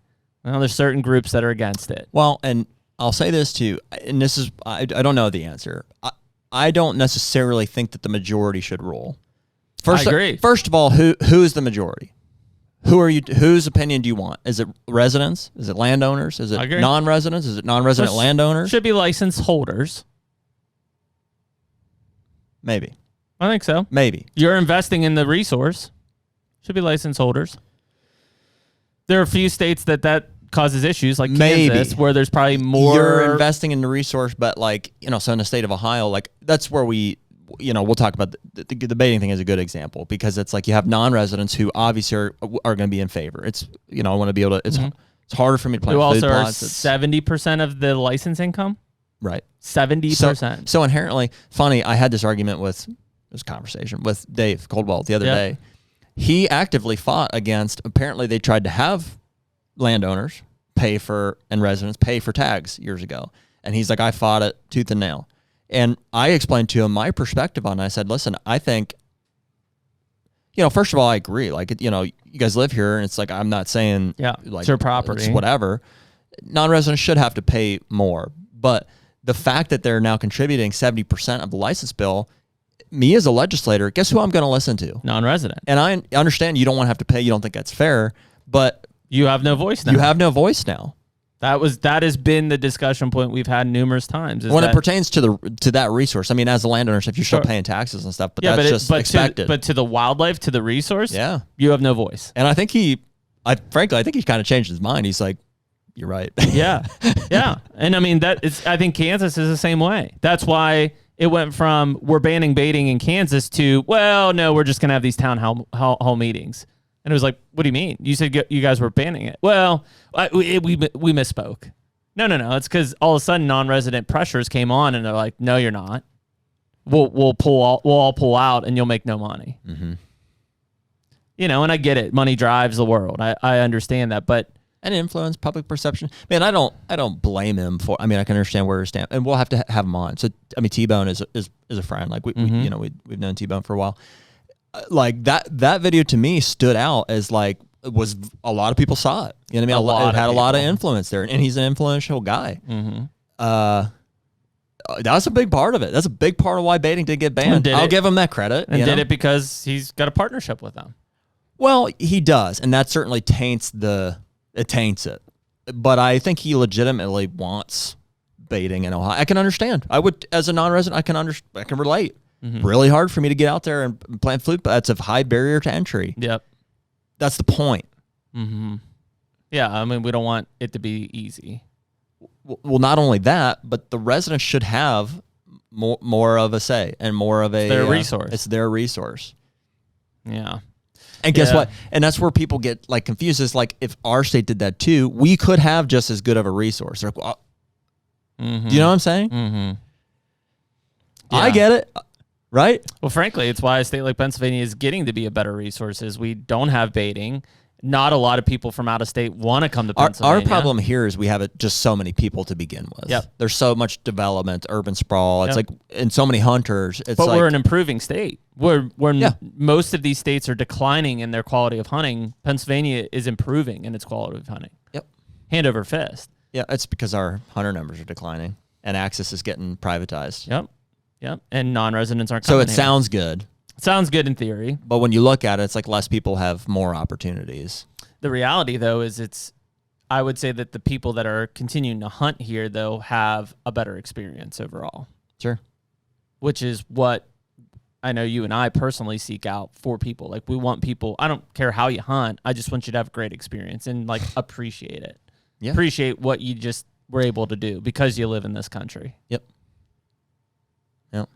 So, but yeah, I mean, it's the political game's getting, dicier and dicier. We have a little bit of involvement in that in some of these cases and some of these lobbyists and stuff like that, which is, it's unique to be able to see that from different states. And well, I really enjoy our role in it, which is like, I'm obviously not a politician. Like I would just, would not do well in that setting. Like I'm just not a rule follower. I'm not a process person. I'm I'm very anti like all of that, but we can talk about it. Mm-hmm. And so we talked earlier about like some core goals, like where are we going with this podcast? And certainly there's a broad spectrum of those, but like, man, dude, and I just feel passionately about the baiting thing in Ohio. I really do. And if that was something that we were able to achieve or at least have some influence over by having conversations about it, that would be a massive goal. Yeah, I think back to your point of like, for me personally, who's the majority and does the majority rule? The reality is that hunting will not last if it doesn't become addictive and difficult, which is what we had growing up and our fathers had growing up and our grandfathers had growing up. Well, guess what? We don't have to do anything to make it that. It is that inherently, which is why it's addictive. Anything we do to affect hunting and seasons and all this stuff, other than there's management practices. But most of it is liberalization and making it easier. Yeah, make it worse. Makes it worse for people to stick to it and to be, excited about it. Mm-hmm. I mean, that is the reality. Is this new generation, especially like, my kids' age and even older than that, up to let's even say 20, probably have a tough time really, really enjoying hunting because it's just been so easy for them. They've had cameras, they've had box blinds, they've had, modernized weapons, liberal seasons. Like they've had so much to try because everybody. There's just a lot more to deal with. I mean, whether it's but for everybody for the last 15 years, it said we have to do everything possible to get kids involved or hunting's dead. And so what did we do? We made it inherently easier for them to be successful, thinking that's going to keep them. We did, but we also complicated it for them. It's like, I used to just like go out opening day or whatever, and like I had my gun, and it was like that was like my 16th birthday gift, and you just hunt it. You just hunted. Now it's like, and we deal with it too, but it's not just hunting either. It's like, oh no, it's everything in life. Sports. How many things we're getting bombarded with every day, and I mean, just technology in general has had such a massive impact on our day-to-day life, and also with hunting with trail cameras and like all these different Sports is the same way. I mean, if you're if your kids want to play like baseball, they better be in traveling leagues and AAU and all this stuff. And dude, when I grew up, I played the local legion and I played for my school, and that was it. Like I screwed around or played other sports the rest of the time. Now hockey's the same way, dude. If you're not playing like travel hockey leagues and you're doing all this stuff, you're not going to get looked at in high school and college. What do you think about sports? We can kind of wrap up with this. What do you think about sports as far as like getting your kids into? And I know what the answer is.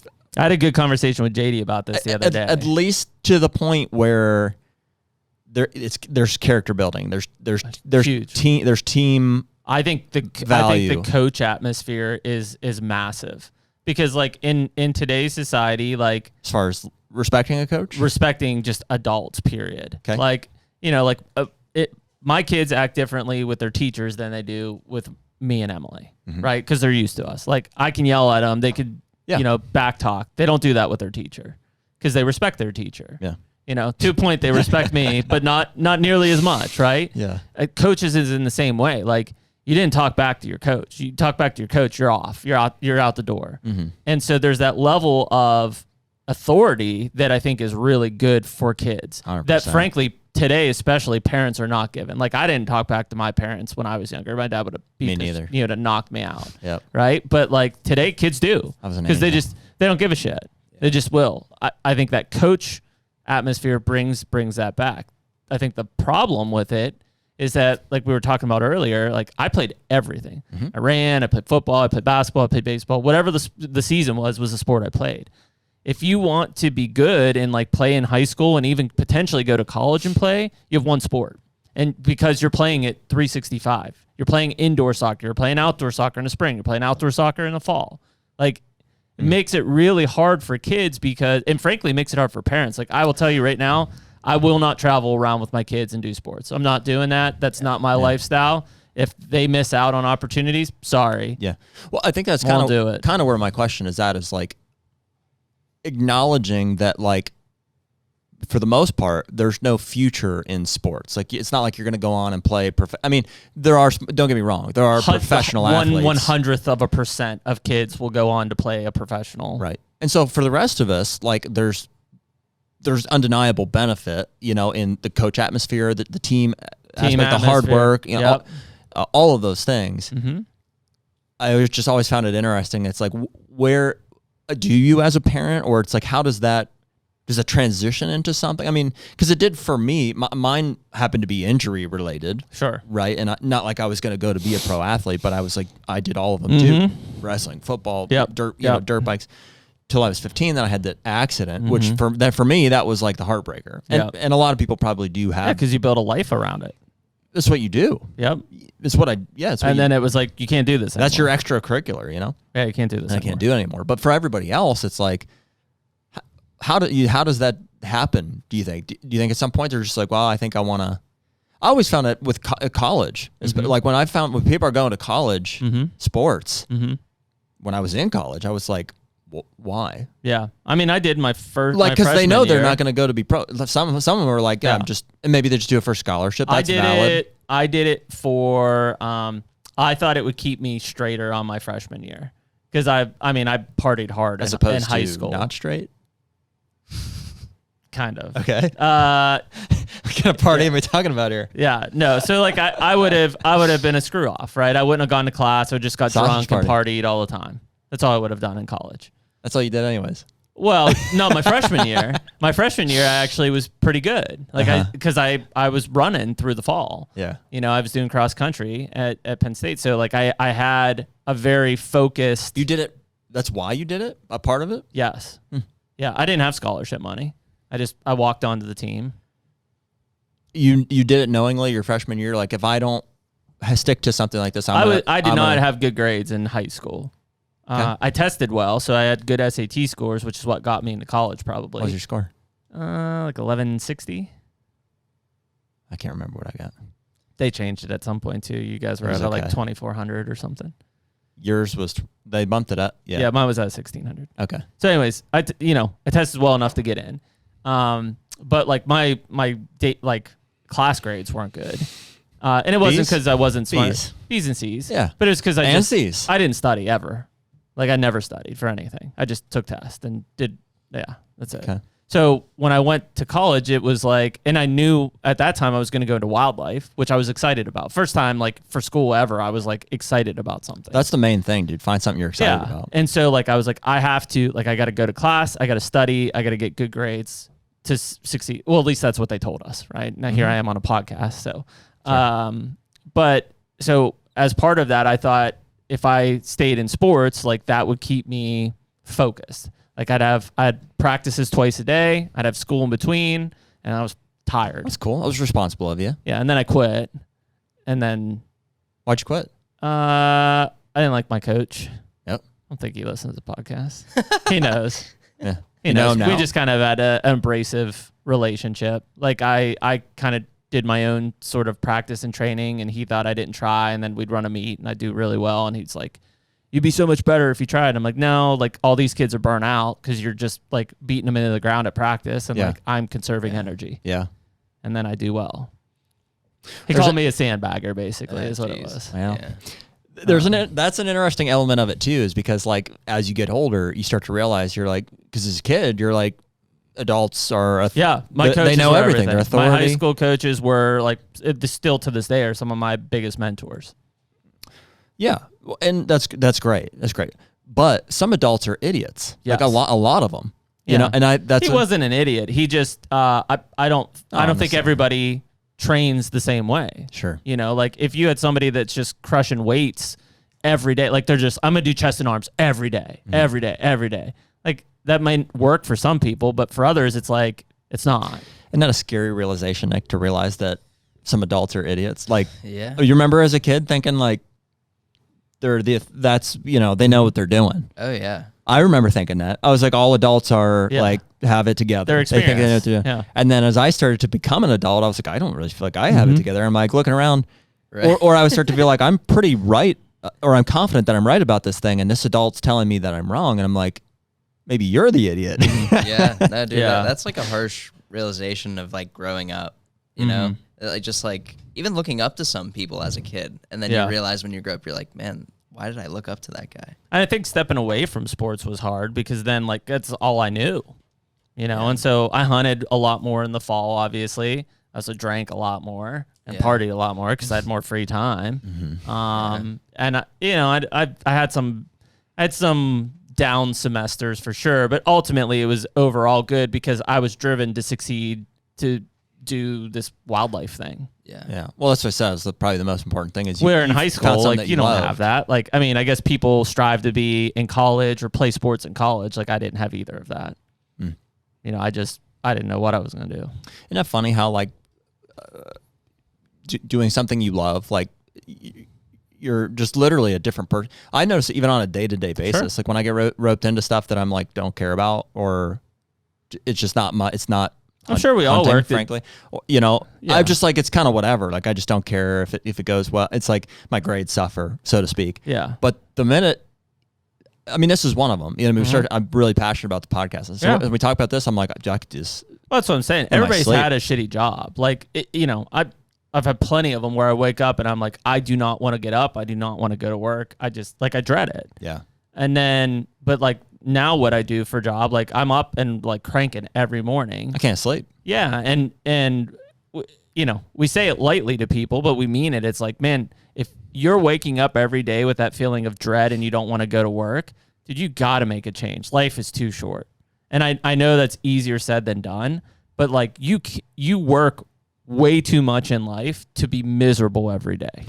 Well, you got to figure out what it is too. Like, and I'm not saying everybody has to have a career in their, not at all. You just have to be excited about whatever it is. In fact, like, it's probably better in a lot of cases that they are separate. Like, so it's totally fine that you work a job and use that to fuel a passion or to pay for something like that. We've somehow found a sweet spot here between where, like, some people would say, filming your hunts and having a TV show, like, that is, that would be, we don't want to be there. That would be making your passion a job. And we don't do that. Like, somehow we found a way here to just, talk about it.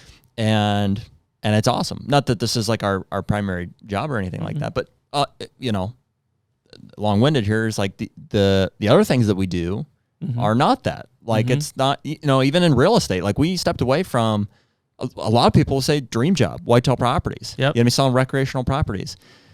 And it is, and like, if we were going to pursue that, it's like, I'd move to, where they are essentially. Move and like, to where there are recreational properties. And live that out. And that could have been like an alternate reality there. But like, the reality is, like, we've built our own hunting opportunities, and like, we want to do it our own way that we're doing that. And we need money to fuel it. Yep. Right. And so we manipulated our real estate business. We accepted that reality and stepped away from whitetail properties and built, are building currently a business with the Countryside Group under Keller Williams. There you go. Very nice. Not really related to recreational properties. I mean, we do sell them, but the reality is just there's not a whole lot houses here. On acreage, southwestern Pennsylvania, custom homes. But we find enjoyment and happiness in the business and entrepreneurial side. Definitely. So it, even though we're not, You're right. Yeah, in a perfect case, like, dude, I couldn't imagine just going out and selling deer hunting properties every day. There's plenty of people that do it. Right. I couldn't imagine. It'd be a dream job. That's not where we're at in our life and in our area. So we have to figure out what makes sense, which is adapt that real estate business and just still get excited about building a business and being successful and meeting great people and selling property in houses. It's the relational element that I think we really thrive on, and like, we still do enjoy the properties that we're on and stuff. And it's like, this is home where we're at here in southwestern Pennsylvania and stuff. And, but you're right. It's the entrepreneurial, the ability to, on our own terms, on our own schedule, build relationships with people and help them come out of, like, in a lot of cases, a significant life event. They're selling properties because of a death, a divorce, downsize. It's not the same market as, like, hey, I want to flip this 80, or I've just got this tillable, I want to buy the neighbors and stuff. And so it's different. It's just different. Well, and I think that's it. I mean, there's a lot of different things out there. It's just, man, don't ever stop looking and settle. Like, if you're in a job that's paying the bills, figure out what you love. Yeah, if you're in a job that's paying the bills and it's putting food on the table for them, that is a responsibility you have, and you can't just walk away from it. But in the meantime, think about and search out, like, what would make you happy as a job, and look for it. It may exist, and start applying. You may not get an interview, you may not even get the job, like, but at least start trying to figure out, like, you could end up in there's plenty of people that I know that are huge hunters and fishermen that are doing just other outdoor jobs, and they love it because they're just outside and they're just doing things outside every day, and it has nothing to do with hunting and fishing, but it's something that at least makes them happy. That's all you have to look at. Dude, here's the other thing too. Like, people are so afraid of, like, failure, or maybe deep rooted. It's failure for sure. But but what's that look like? I mean, in an extreme sense, like homelessness, no food to eat. No, it's pure whatever, appreciation. Yeah, embarrassment. Like, if you lose your job or whatever, it's, what does everybody think of me? What's my family think of me? I don't think about that at all. But I think that's what it is. I don't think, because I often wonder, I'm like, what are you afraid? What are people afraid of? What keeps you at this, like, just trading time for money, like something you hate? Unemployment, and especially people that, like, don't have any kids, no other responsibilities. Financial stress is a big piece. Like, what are you doing? Like, are you gonna die? Are you gonna not have a place to eat? Like, I mean, if you don't have kids and a family, I'm not saying that it still doesn't take money, but, like, you're in a much better place to, like, find the next thing. If you've got kids, a family, a mortgage, whatever, like. Yeah, I'd say you're in a much better position to fail. Like, you would go for it. Yeah, let it fail and then figure out the next thing. What's going to happen? But on the other side, kids, family, house, mortgages, car payment, whatever. Well, and that's why you see, ideally, you fail early. You don't have those things until you've early. built some sort of program for success there where Agree. you've got income. Yeah. Yeah, I mean, that's the biggest thing is you do these things, this is why people say be stupid or be young and stupid is like you go and try things and you fail. Shit, I left Nick on a beach in Daytona. Was that like 2 years ago, 3 years ago now? No, it was probably more than 4 years ago. 4 years ago. It was during now. COVID. Yeah. We go and film. Nick had been working with me at Stone Road Media. And so we go and film this off-road adventure with Hannah Barron in Daytona Beach, right? We do this whole episode with Nitto Tires and Hannah Barron's there, and we do this thing. It's COVID, right? So we're sitting on Daytona Beach drinking out of paper bags, and there's nobody. It's like if everyone died in Daytona Beach, and there's 4 of us left, and we're just sitting on the beach drinking. Yeah. And so we film all this stuff, and we're getting ready to leave. And Nick's like, "Yeah, I don't think I'm gonna come back." Yeah. And I'm like, "What do you mean?" He's like, "Yeah, I think I'm just gonna live down here for a while and like freelance and stuff." I'm like, "What? What do you mean? Like you came from Pennsylvania with us to Florida. We just shot all this stuff. You work for us." Yeah, no. I'm like, I'm just gonna stay here and like do freelance. Did you know before, or did you decide on the spot? No. So the real story is I was hanging out with my uncle. So he lived in Florida, and we were there on the trip, and I was like, "Hey, do you care if I just like, hang out with my uncle and then just like fly home separately? Like I'll be back at work next week." And then like kind of that weekend, like he created the idea. He was like, "Do you ever think about moving to Florida?" And I was like, "Honestly, no." And he's like, "Yeah, you're young. You should try it out." And I did, and it was young. I was young, and it was stupid. Moving to Florida during the pandemic. I don't recommend anyone doing that. But now I'm back here, and it's crazy how it comes full circle. It is. But that's you had there was nothing. I don't regret it. Do whatever you want. Now you know. Yeah, I don't regret it, to be honest. I mean, you would regret not doing that and looking back and be like, man, wonder what it would have been like a summer during the pandemic and Daytona. Like you have that ability to do that stuff. And unfortunately, a lot of people listening to this are probably past that time, but there's still calculated risks that can be taken.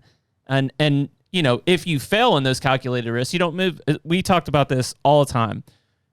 When we started Stone Road Media, I worked full time for Cabela's. Stone Road Media started at 9 p.m. and I'd ended at like 1 to 2 a.m. every day, every single day. My wife would go to sleep. My kid would go to sleep. And I would work from 9 to 2 a.m. every day. And that's how, there was no money to leave to work for Stone Road. There wasn't enough business there. But that's what I did every day. And guess what? If it failed, still had my daytime job. Was I tired? Yeah. Was I grumpy? Probably. Did I work a lot? Yes. But it worked. And then eventually that let me detach myself from Cabela's to be doing what I wanted to do full time. But the calculated risk was if it failed, I didn't really lose anything. Yeah. I just went and kept doing the job that was paying the bills. I think over time too, like even if it's not because you might even say now Stone Road has or anybody that's branching out, like starting a business, what I mean? It's not maybe necessarily like you don't have a vision for exactly what it will be or what you want it to be, 10 years, so because look at where we are now with other businesses and things that have branched out from it. It's almost like you doing that gave you the taste of freedom that entrepreneurship, can afford you, and also like the lifestyle that it demands. Yeah. And so whether you hit it on the nail the first time, I mean, most guys don't, I mean, businesses fail and, No, Bucksville was the first one. I'm still trying to get that off the ground. Sure. 14 years later. But as you start getting more irons in the fire, you know, and accrue more of a familiarity with that lifestyle and stuff and what it requires, you start to fall in love with it and the freedoms that it gives you too, financially and with your schedule more than anything. And it allows me to then take new risks. I mean, this podcast spurred out of Stone Road Media. Yeah. It was like, cool, definitely. Yeah, let's do it. We can set it up. We can buy this stuff. We can afford this stuff. Like we couldn't. I sold you on it. This was my idea. Yeah. I'm taking credit for it. So we what it was we had a bunch of clients that didn't have content. They were paying you to advertise for them, but they're like, didn't have anything. It was like, okay, what photo video content do you have, this and that? So that was like our excuse to basically be like, well, we'll make it. You know what I mean? We'll do like a show. Like we'll make our own thing here and then we'll do it. That's why we're going to film shows and do this and that. And then it slowly evolved into just to this day, there's some overlap with clients, that would be partners of the podcast and certainly relationships, if nothing else. But yeah, that's how it kind of started. That's what Countryside's the same way. Like, we probably wouldn't have left Whitetail had we not been able to do all the marketing and advertising that Whitetail provided for their agents. But Stone Road does that. Right. So we're like, well, we have that arm. We just need to bring the real estate expertise to it. Yeah. So we did. Well, and some of those opportunities, like, you'll never see coming. Like, nope. Never would have guessed however many years ago we've been doing a podcast and where this would go and or that we'd be in real estate, frankly. Yeah. It's just. So you got to roll the dice at some point. I mean, to Nick's point, like, he would absolutely regret not have staying in Daytona and been like, well, what could it have been? And well, who knows? Dude? You might not be here. We might have been sick of you from still being here beforehand. Yeah. Or vice versa. So I mean, I think it's one of those things. It doesn't have to be big. It could be small. But like, the nice thing that extra work and extra effort and that strategy to branching out does is if it starts to succeed, it comes with more financial freedom, which, as much as like, money doesn't buy everything, it buys a lot. And the one thing that people don't want, in going back to like, why do they fear doing this? Financial stress is the worst type of stress that I've ever seen, and personally even have felt. Like, I've had stressful personal things in my life. Financial stress is probably the worst. Like, when you're looking at a bank account and you're like, what's the money that I need to pay this coming from? There's not a worse feeling than that. Sure. Because then it becomes like, I got to go borrow it from somebody. I have to ask somebody, I can't pay these bills. They're going to shut this off, whatever. That's a bad spot to be in. So I think that's why a lot of people fail. Sure. But, not in a cocky way, but like, whether it's Stone Road or like even, Hunter, like, very minimal investments had been put in place at the beginning to develop it into a business. Yeah. So don't, I haven't taken money from anybody on any of my businesses. Well, every single business there's an element of, faking it till you make it. Well, and I'm not saying do this. Like, there's plenty of great ideas and I invest in things, but the reality is you work a lot harder when it's your own money. When a lot of people go out and they raise capital and they get money from other people, I'm not saying that they don't work hard, but it's a different feeling than like, man, I've got to bootstrap the shit out of this thing. Like, it is my money out of my pocket that if it fails, it's just on me. Yeah. Well, there's an element too of like thriving on it's survival at that point. When it's your money and it's your, not that you want to be in that position forever, but you always want to have. I want to have my back against the wall. A healthy level of like survival kicking in, fight or flight. Yeah, it makes you work harder, makes you think different. I'm telling you, there's when that financial stress comes in or when an issue comes in, a fire's burning, there are different neurons in your brain that fire up, and like, you figure it out. In hindsight, at least I can, but anybody could look back at like stressful times in their lives when like things way bigger. I remember when like we were working on buying the Dairy Mart. It was way over my head. I've never bought a business before or gone through all this major commercial financing and stuff like that. And it was just like, dude, I was like, in hindsight, I was like, dude, I was just like, we're breaking down doors. Yeah, just operating on a different level. I was in a mindset that I've never, and you don't want to be in that forever. I mean, we're constantly striving for a level of comfort or something, but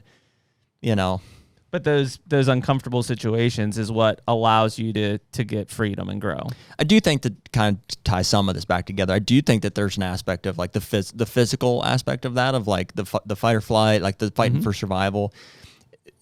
And Rogan and guys will talk about this and stuff. It's just like, and Cam Hanes is well known for it. It's like, if you're constantly punishing yourself, like and taking on really difficult physical tasks and stuff, then it really does make other tasks in life, other everyday things seem much more doable and attainable. Yeah.